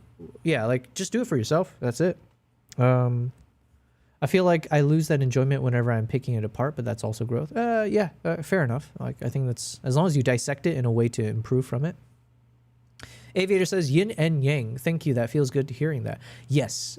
Sora says Philippines. Oh, that sounds really fun to do a night walk or a street walk. Vietnam was so much fun for like street photography. Aviator, there's an analogy or some kind of imagery that I built up in my head to kind of describe this, where it's like when you're digging, I think I said this on a stream a long time ago. It's like you digging a hole, right? The act of digging a hole, because like also like we have this negative connotation of like going down, so it feels like this negative thing. But you're digging a hole and you keep digging it deeper and deeper and deeper, which is a lot of work, and it's just like you're getting stuck further down into this hole. But then at some point, if you dig a hole deep enough, you might strike water, and then all of a sudden that big ass hole of emptiness actually has purpose, right? All of a sudden it becomes a well. And all of a sudden, it also takes you back up, hopefully. I don't know if that works physically. But the point is, now it becomes a utility, and it's actually something valuable, right? But you could have never gotten to that water if you didn't put in that work of digging down, you know, and deeper. So it's like, again, not to say everyone should be deep into the mud of, like, just negativity and, like, adversity and challenges. It kind of sucks ass to be in that. But... if you kind of stick with it, if you don't give up, sometimes you do realize you get something really amazing because of that, and only because of that, you know? So if you only live surface level with all of your, I don't know, big challenges in life, if you don't end up in a situation where you're feeling like you're constantly having to push yourself or kind of be put to the limits, then you never kind of get to stretch yourself to another, to the next level. It's like leveling up in Pal World, you know? Okay, anyways, good video here. We'll subscribe to Trev. All right, what do we got next? I tried Christopher Nolan's first film strategy. A heat wave in New York. He built a vintage store in a city. How to shoot a scene in 5 steps. Oh, let's watch his Hoyt van Hoytema video. Unemployed to world-class cinematographer. Talk about that. See, This is the yin and yang. You have to suffer a lot to, not always, but sometimes you gotta. After having sat in an apartment smoking cigarettes in my underwear for years, it was like, you know, I was suddenly let out of that cage, and I just gave it my everything. Just keep shooting, try not to be precious about continuity too much, try not to be too precious about the weather. And then every day you have a moment you get lucky, you know, where it's pure dumb luck that stuff starts looking interesting.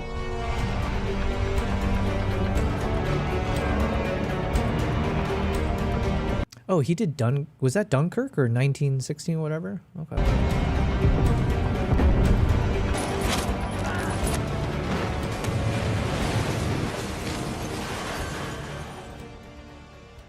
Oh, he did Tenet as well. I'm not sure if I was a fan of Tenet, I'm going to be honest with you. I mean, it was fun to watch, I guess, but like, my God, was I not able to understand the first part of that. Yeah. I feel like Tenet was... Yeah, I wish I could make sense out of that movie. B-roll set says subbed. Yo, thank you very much. Wait, how can I see? How close am I to 10K?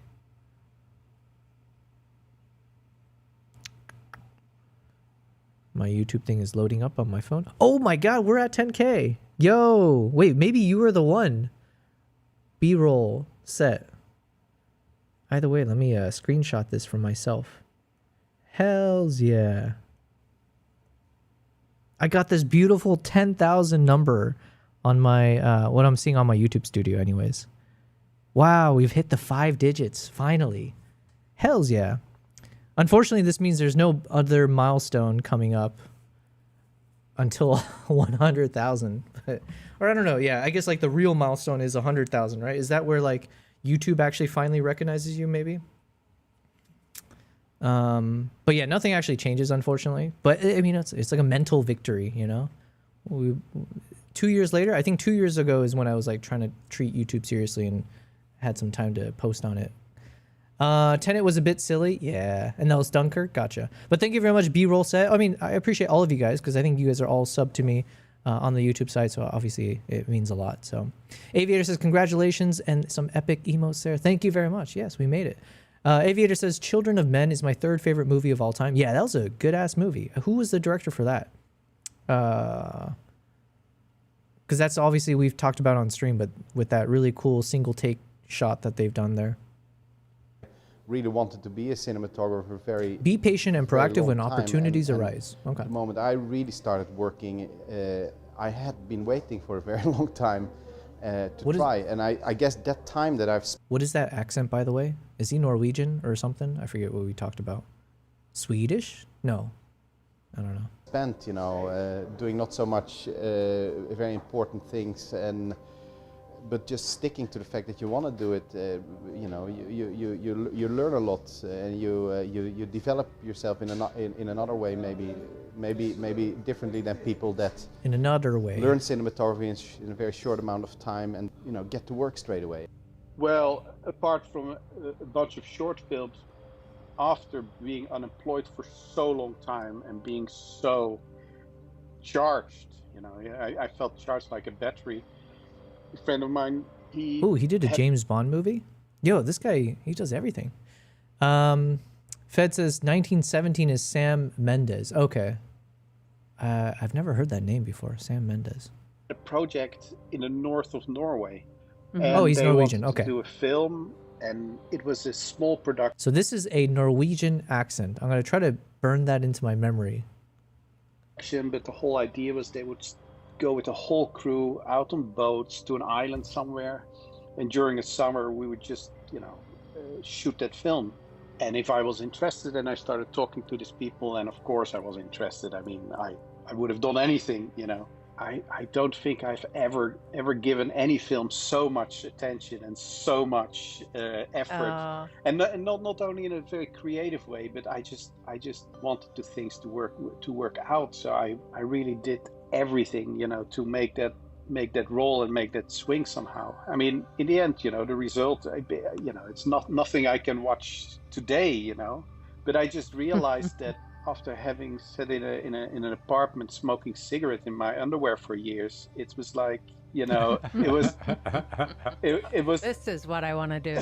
Yeah, I mean, I was suddenly let out of that cage, and I just gave it my everything, and somehow I feel that that film was an important, at least things started rolling, and I started to understand that you have to be proactive in a certain way, you know. The last film, we kind of worked a lot of momentum, so it was all, for us, it was all about happy accidents all the time, you know. We were just keep shooting, try not to be precious about continuity too much, try not to be too precious about the weather. The weather? And then every day you have a moment you get lucky, you know, where it's pure dumb luck that stuff starts looking interesting.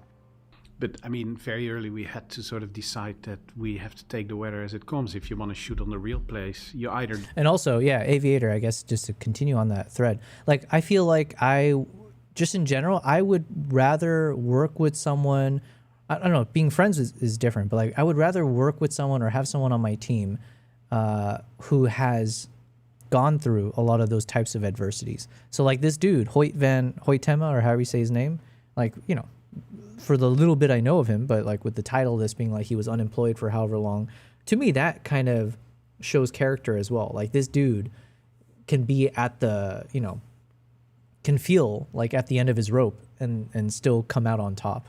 And so like I feel like when you have those moments in your life, you should almost view it from the angle of like the future self version of you where you do end up surviving. Because like at the end of the day, usually we end up being, we overhype it in the moment as like the stressfulness and everything, like it's the end of the world. But usually we do end up overcoming some of those adversities. And then, so imagine your future self and how excited that future self would be to know you having crushed through the thing that you thought was like impossible. And it's like, it just adds character, right? It's like, oh man, I want to work with this dude because he had to deal with all kinds of shit. And look at him now. He didn't give up, right? Fed says he got famous when he did American Beauty. Oh, snap. Okay. I haven't seen that in a while. That was a good movie. He also did Road to Perdition. I haven't seen that. Is that the movie that's supposed to be super depressing, maybe? And he did 2 Bond films, Skyfall and Spectre. Yo, this guy's done it all then. Okay. Do that and you work with it, or you know, you have to shoot it either in the studio or you shouldn't shoot it in Dunkirk. You know, you have to stick your arms out and walk into it, and then whatever is fired at you have to work with it. And that was much more sort of our philosophy, you know, getting into this film. You know, we wanted to be ready, sort of, to be able to cope with any sort of, you know, problem that came towards us. You just have to count on the fact that you will be shooting. You have to figure it out, and that's what happens. There's no stopping for the weather, and no stopping for, you know, extreme weather. It's just, you know, you hit the ground running, and you won't stop running until you come out on the other end. The engines are flooded! We're gonna have to shut her down! People always say, you know, climbing the ladder is the best thing, and you have to sort of start from scratch and work your way up. But I just had the feeling like I can start down on the ladder, but if I already suck at what's down there at the ladder, you know, how are you ever going to climb up? Yeah, so I quit that again, and I actually went back to Poland. I used to be always very jealous of those people that say, well, I found this 8mm camera in my father's closet. And I started making films on 8mm from since I was a tiny kid, and I knew that it was my thing. I just don't have that. No. I wish it was, but it was, for me, it was much more messy. I kind of started off from scratch in that way. It's so funny. It's such an inaccessible medium in a way. Yes, you have the 8mm cameras, but even making the small films, somehow, for me, it has very little to do with the way I see my profession today, you know, which is so much about, it is so much about sort of management as well. As boring as that might sound, but it's so much about sort of bringing other things together, you know, and sort of an art form that is, you know, by picking and pulling and editing, you know, things together, you know, for it to even come alive, you know. in the beginning, like with Interstellar, I felt it was a little bit above my, above my pay rate, so to say. It was a little bit too. It literally was, by the way. But That's kind of crazy, man. Talk about imposter syndrome, then, because what an incredible film. So he's like thinking he can't do this. Damn. Aviator says wetter. What is wetter? Oh. Gotcha. I didn't know that was a Norwegian accent thing. Fed says Road to Perdition is from a graphic novel. Tom Hanks as a mob enforcer. Oh, that movie. Is it good? I should watch that. It is set in the Great Depression, so a lot of people were depressed. All right. It was very ambitious, and I was worried about it, and I was having sleepless night, and I thought, can you handle this? Is this something, and then you plunge into it. And you just notice you're running, you're really you're stretching, and you're really trying to make it work, and so before you know it, you realize, okay, actually that I think I resonate with what he's saying here a little bit, where I think I'm the type where my comfort could come from someone just pointing me in a direction. It's like if someone tells me this is what you need to do and points me in that direction, I feel like that's where I'm the most peaceful. Because like I don't always trust myself to have the grand vision. So if I just have someone telling me what they want or what they want me to do, I think that just helps me to narrow down in terms of like the task list and like the things I have to get done. So I think that's the work environment that works best for me. Is unfortunately not always me being the one with the grand vision and me saying, I have my moments like that too, for sure. But I think I'm most comfortable when someone just tells me like, this is what I want and here's what I want you to do. And then it's like, okay, then with those, I guess, constraints in mind, it helps me to just kind of focus in on that. So, yeah. Project has made you able to do things you couldn't really do before. And it's a very satisfying feeling once you sort of come out on the other end, Also, the whole sort of idea of start with a blank sheet. You never. Okay, I think we're done with this photo. It's not my best work, but it's with all the things I had mentioned about this particular shot being a bit tricky because of the mixed lighting and stuff, and all the weirdness of like the foliage. The only thing that kind of stuck here that is a bit of a distraction is, of course, that piece of leaf on the lady gorilla's shoulder. But what can you do? I usually don't like to necessarily remove stuff, like Photoshop it away. So it's fine. I guess I could always reduce it a bit, but for now, I think we're happy with this. So yeah, it's a bit of a black and white. One thing I don't necessarily like, and maybe I will re-edit if needed, but here you can see a little bit of the banding coming across with these lights. Whereas in the previous version, I guess it was in both. Hold on. No. It's not in this version. I think we just gotta wait for it to disappear. Disappear. Yo, I saw this funny video on whatever social media platform where it's like there's that meme of the black kid who there's like a rap battle. And he dissed the guy so hard that all the people around him are going crazy, covering their face, like, oh my God. Anyways, whoever that guy is. And then there was someone rap battling him. And this dude made all these punchlines with disappear. It was like the word disappear. Then it was like a pair. Or no, it was like this is like this a pear, like the fruit. And then it became dissing a pear. Then I don't know, this is like a funny ass video. I don't know where I'm going with this. Good stuff. Fed says, yeah, it's really good. Recommended. Okay, I got to add Road to Perdition to my list. Okay, so I was saying the issue with this photo is that the banding is a bit more apparent there. I'm not sure how to fix it besides maybe I just stick to my original shot and then add the grain from here itself. So, yeah, this might end up just being the shot. I'm not sure, but I like this a bit better. Cool. All right, we move on. And then this one, I probably won't touch at all just because, yeah, it's a little bit bad lighting. These ones should be a bit more interesting to edit Because at least here is just a bit more of like a portrait shot. I think we have a sharp one here, yeah. So even if it ends up being like a punched in shot like this, I could see some useful perspectives, or I'll just keep it as a portrait. Again, not the best lighting though, but you know, I do appreciate the challenge. So we'll see what we can do with this kind of a photo. And then what else we got? I just want to review some of these gorilla shots because I think I want to reserve editing these for tomorrow once I figure out how to fix my recording issue on OBS. So let me see. These ones should be fun because now we do have a bit more of an unobstructed shot of the gorilla here. And we've got crisp eyes. So we got some clean eye shots here that we can play with. This one's slightly blurry. This one's sharp right there. So yeah, we got some cool portraits coming up that'll be fun to play with. And then,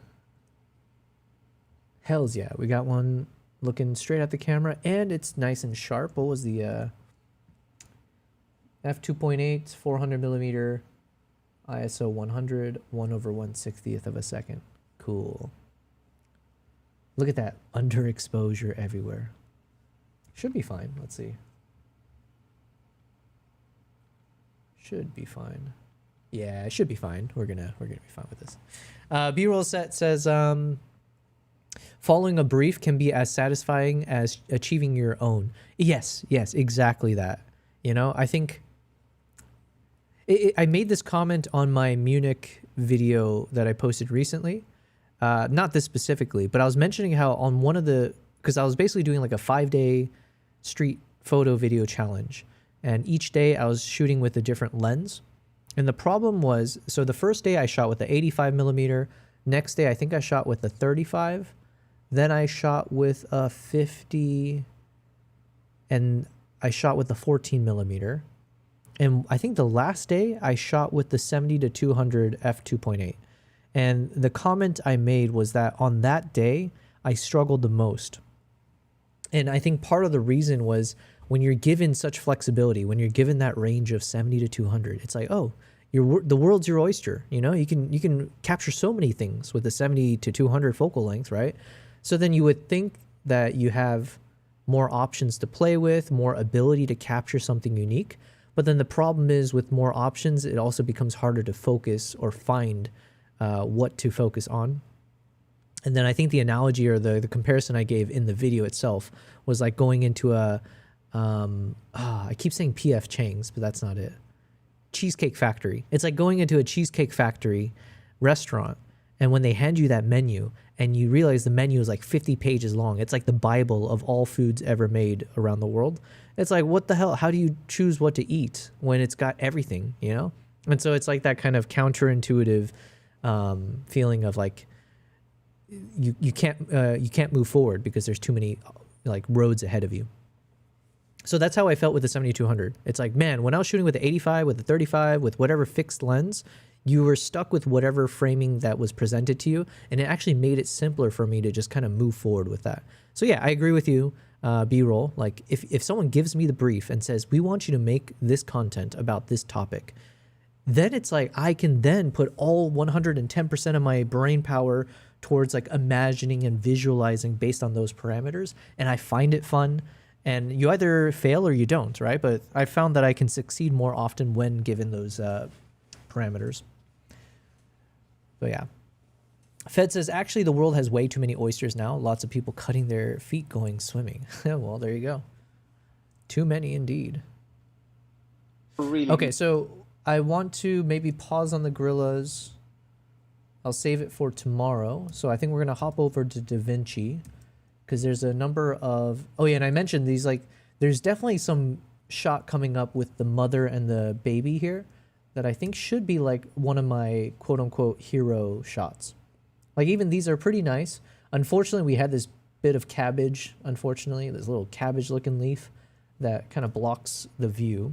I'm not necessarily that miffed about it or whatever, just because like, it does help to show like the environment that we're shooting in, right? It's like you're in this dense foliage. So anytime you can get this like open you know, like a shot where it's out in the open, it kind of does add to how lucky you have to be for that. But anyway, so I think I have some portrait shot coming up here where the baby climbs up onto the top of the mother and then at some point starts to fall down, or it comes down, so the eyes are a bit more level. And then I think because of that, it also made it easier for the eyes to be in focus, because I'm pretty sure I was shooting at 2.8. So I think the biggest concern is like, okay, only one of the pair of eyes or one of the subjects will be in focus. The other is going to end up being blurry. But thankfully here, just because the baby lined itself up so nicely to the mother's eyes, they all are in focus. And I think it was shot in 2.8. Yeah. So I just kept it at 2.8. I didn't change anything there. So one of these shots are going to be definitely a money shot, just to have these eyes in focus, and it's a nice little intimate moment. Now, again, we still get that shitty ass cabbage leaf kind of sticking out here, but I think we can work around that. I'm not too worried. And then we've got some shots here, same thing, where it's like now it looks almost like the mother is smiling, which is kind of cool, but we'll see. Clean eyes. And then this one's nice and crisp.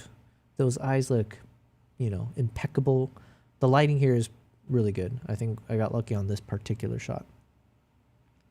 What else? Then, okay, we do some close-ups. Still focused, still sharp, okay.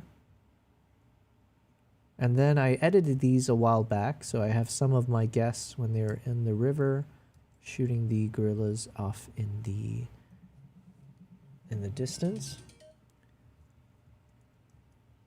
And then where do we end? Got the ranger. Potentially an interesting portrait, just because just the way the foliage was blocking the silverback. It kind of makes the silverback look like he's got a cone-shaped head, more cone-ish than normal. So I'm curious how that turns out. Unfortunately, I couldn't get like a clean yawn shot here. That would have been nice, but. So yeah, we got some of the silverback, some close-ups of one of the younger ones. And then one of these shots for sure will be a nice winner as well, because now we get the baby gorilla when it was being a bit playful. And so it kind of like climbed around, got a bit closer to the camera. I think I was shooting with an 85 for this. Yeah, with the 85 lens. Hells yeah. So this one right here might end up being one of my favorites to edit. It's nice and clean. It's decent composition, I think, in terms of what we see. Yeah, so that'll be a good one. And then some pigs. And then a little girl with, I think she's the nanny, so she was taking care of that baby. And there we go, and that's it. So we don't have like the craziest amount of gorilla shots. Like I said, I was juggling a lot of things, including my own physical freaking health. But there should be some winners in there. So that'll be our focus for tomorrow. Right now, oh, also it is 10 p.m. Okay, I do have a number of these footage that I wanted to kind of figure out what to do with it. So let me see here. Actually, do I have, oh, I don't have it with me. I don't have the script on hand. So basically my thought process is, I mentioned this is going to be one of my videos.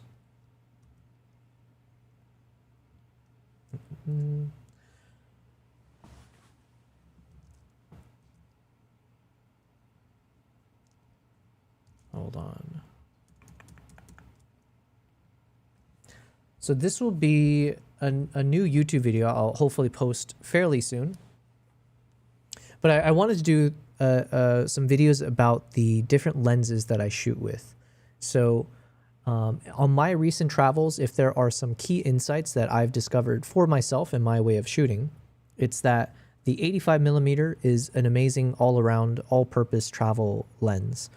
As a wildlife photographer, I usually, you know, you're always thinking you got to shoot with like a tele lens or something, you know, super long, like a 400 or, you know, 200 minimum.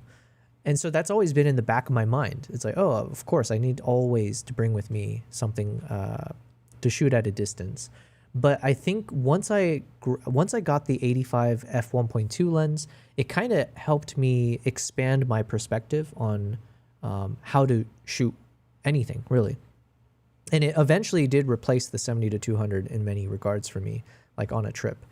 So the 85, I have a whole script that I put together. It's going to be like less than 2 minutes long, but maybe like a minute and a half, something like that. But it's just meant to be like, okay, so one of them will be about the 85 and how it's also helped me realize the different type of wildlife shooting. And the beauty of an 85 is that means if you're capturing a subject with an 85, it means they have to basically allow you to be there, right? Because you're going to be up close. So it does really change. There's like a philosophical element to it almost in terms of the enjoyment. With the 400, you're like at a distance, you're a sniper. The subject might not even know you're looking at it or that you're even there. And there's something cool about that, but it's also something that kind of separates you from the story. It separates you from the moment. Whereas with the 85, you are most likely up close and personal. You are within, breathing distance from your subject sometimes. And so that intimacy also makes you feel like you're actually a part of that story. And I've been enjoying that as far as like shooting with the 85. And thankfully, I have a number of really cool photos that I've shot with and I've shot with the 85. So that's going to be one of the videos. The second video is going to be on the 35mm lens because I didn't shoot with the 35 until most recently, and especially as I was starting to learn more about cinematography, as I'm learning more about video stuff. And I started to realize, like, as I've been going down this like filmmaking journey, the importance of storytelling. And to tell a nice story, oftentimes you do need to actually show your subject in the environment that they're in. And so with the 35, it actually allows you to see the environment, right? Like, so you see in this shot here with the mother and the baby chimp on the shoulders. If I was to shoot the normal way that I do with like again, a telephoto lens, you get a nice, beautiful portrait, but then you don't actually see the world that the subject is in. So that 35 does help to also change that perspective quite a bit. And what I've mentioned before is like, I find like the 35 is the sweet spot of storytelling because it's wide enough to actually show you the environment that you're trying to immerse the subject in, but it's also tight enough that the subject is separated from the background and it doesn't, blend in and hide away inside of the world. So you get just enough of a portraiture while maintaining the wide angle. And so to me, I've been a huge fan of this 35. So I figured for that video, instead of just using a random assortment of photos and videos that I've taken from a number of my trips with the 35, this one I'll be a little bit more focused in terms of the B-roll, where it's only going to be B-roll from this chimpanzee island. So it's almost like watching a little bit of behind the scenes of my short film that I published on YouTube, where it's just going to show some key moments across the entire film project that I was on, shot with the 35. And so there's going to be like 3 segments to this video. So one segment I'll definitely start with is with the mother and the baby as they're walking, because that's again shot with the 35. So it shows you the versatility of the 35, the ability that it gives you to be able to take such a close angle while having a wide angle feel, and with the stabilization, all that kind of fun stuff about the 35. Then the second part will either be this section here, where then I'll also show how when I was shooting with the 35, it also broadened the storytelling enough where, let's say if I'm, in this case, you have Dr. Rakundo here and he's talking to the camera, but with that 35, I'm now able to also show the environment that he's talking about. So you can actually see the chimpanzees in the background as they're playing or as they're approaching or things like that. So you're getting like a bit more of like depth to your shot without, again, feeling too wide. And then some of these shots were one of my favorites, where you can also see just like a moment of one of the staff members, like, pulling up the anchor. And with that 35 on a cramped boat, I'm still able to get the full frame of him, get the sky and the water, and like put it in almost like an equal storytelling mode. So that'll be like the second or the last section. And then the other section will be, again, showing this level of intimacy I could capture with the 35, where you can see Dr. Rakundo with one of the rescue chimps. And I'm able to show, again, where they are in the world, But then also with that 35, I'm able to punch in closer. Like I was able to, you know, walk straight up and get that close-up shot of, you know, like a intimate bonding moment. But with that 1.2 aperture, I'm also able to get clean separation of, you know, the hands from the grass that's like not too far behind it. So anyways, there's like something there. I'm trying to tie in it with this script. So I'm just right now trying to recolor grade some of my key footage that I'll probably put into each stage. So yeah. Anyways, Cat Kendall says, I used the 35mm on my last session. Was fun to get close to the subject and also show the old fishing boats in the background. Yes. Yeah. I think you know, I can almost visualize what you're talking about. And that's the cool thing about it. Yeah, man. Like I think the 35 has definitely been the second lens that's been growing on me as of late. 85 is the one that I've been using almost always now on my trips, but the 35 has been a big ass addition to my arsenal. And then I think the third video I wanted to make is going to be about the 135mm lens, because that also, I only got to take it with me on a number of trips, like a few countries. But the 135 has also its own huge value that I figure it's like, why not share about it? Because I got some clean shots with the 135 as well. Here, I'll show you guys, because I was working on this recently. Where is it? 85. So these are some of the photos that I've captured with the 85mm lens across a number of my travels. So like whether it was Mongolia, then we have this shot. Let's see, where are the edited ones? Yeah, I guess it's fine. We have these shots of the gorilla from one of my Uganda trips with an 85. This shot of a flying Izo Momonga, like a dwarf flying squirrel in Hokkaido, Japan, where I was like literally lying on the snowy ground and pointing my camera straight up at the squirrel. So again, with that 85. Then these are some of the ones we edited recently. That was with an 85. And then again, here's the value of the 85. I'm able to, at times, more easily than if I had a 400 lens or something. But with that 85, I'm also able to treat it like a wide angle lens at times. So now I'm able to actually show an interaction. So instead of always doing like a headshot or a portraiture of a single subject, I can actually make the interaction between the foreground, the midground, and the background all part of the story, or just having a dual, like a duality to it, right? So you have the photographer on the left and the subject on the right. So now there's like a bit more of that ability to tell a unique story with an 85 compared to if I only relied on like the typical tele lenses. Here's, shot with an 85. So of course you can still do wildlife with an 85.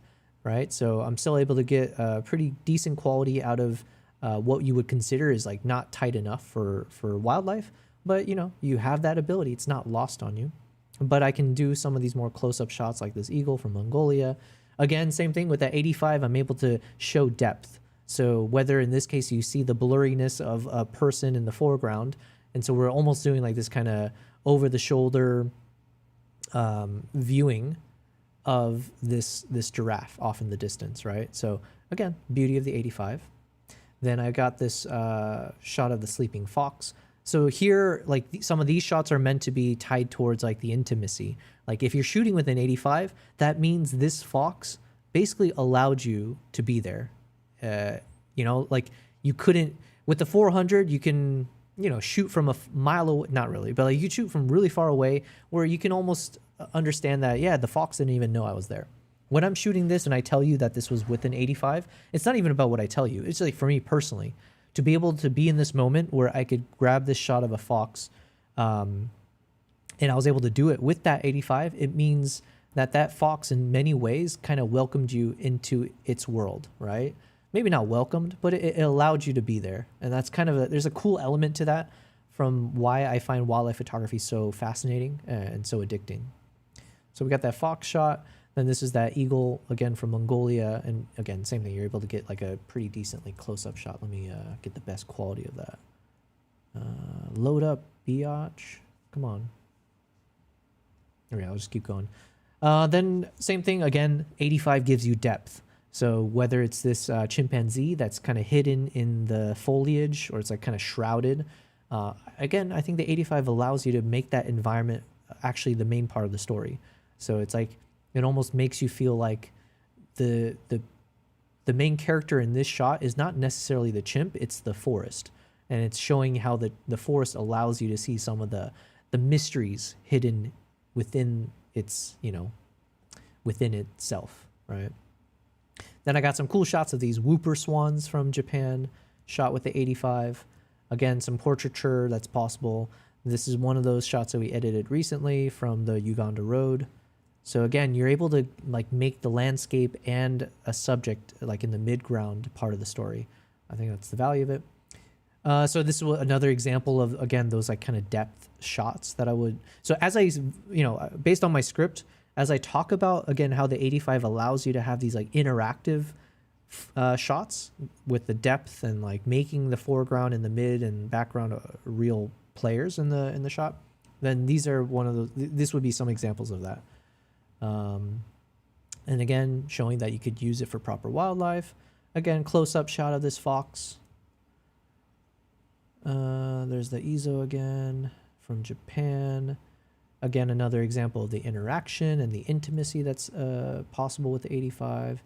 Got some more of those angry silverback shots.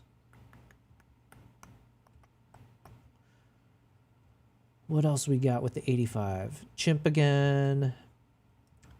Portraiture, yak. Foxy fox, yaks. Some of these are repeats because I was just editing and whatever. Yeah, so to me, it's like I think I have enough examples of pretty cool photos I've taken that within like a 1 to 2 minute video with a tight enough script, I think I could just play it as a photo montage.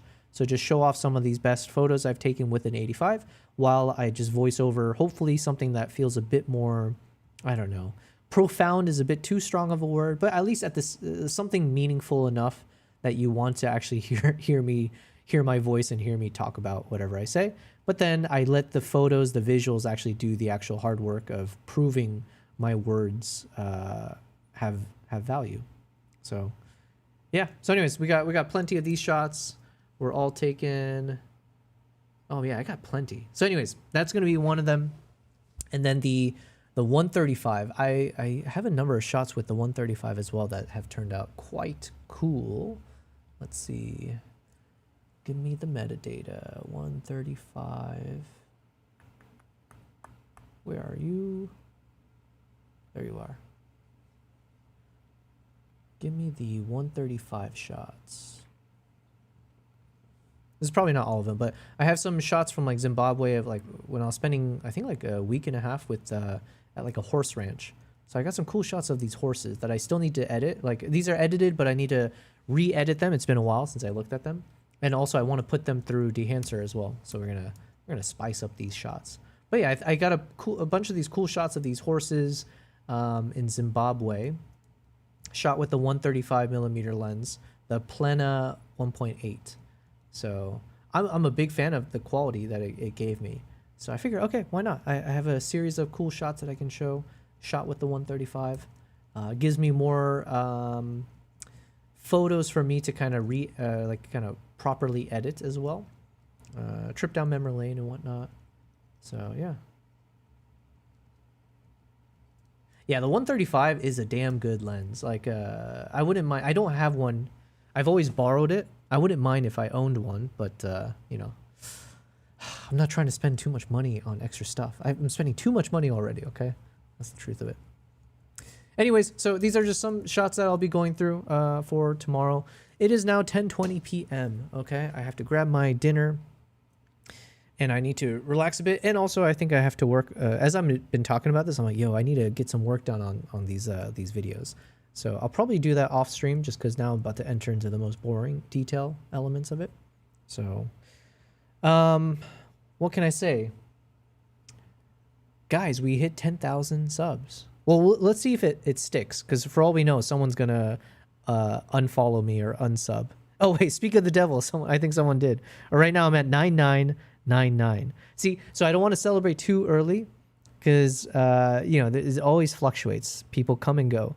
So I'm going to wait until we're definitely, permanently in the 5-digit world, before I like properly celebrate. Okay. But yeah, what do you think, Kimbap? Good boy. And there's Nala as well. Alrighty. Thank you guys for a wonderful stream. I am going to grab that quick dinner and do some more work, unfortunately. But yeah, what can you do? And maybe I'll play some Pal World if it's not too late. It's already 10:20 p.m. So probably, maybe. I'm a bit addicted to that. So yeah. Alrighty, guys. Thanks so much. I appreciate it. I will see you guys tomorrow.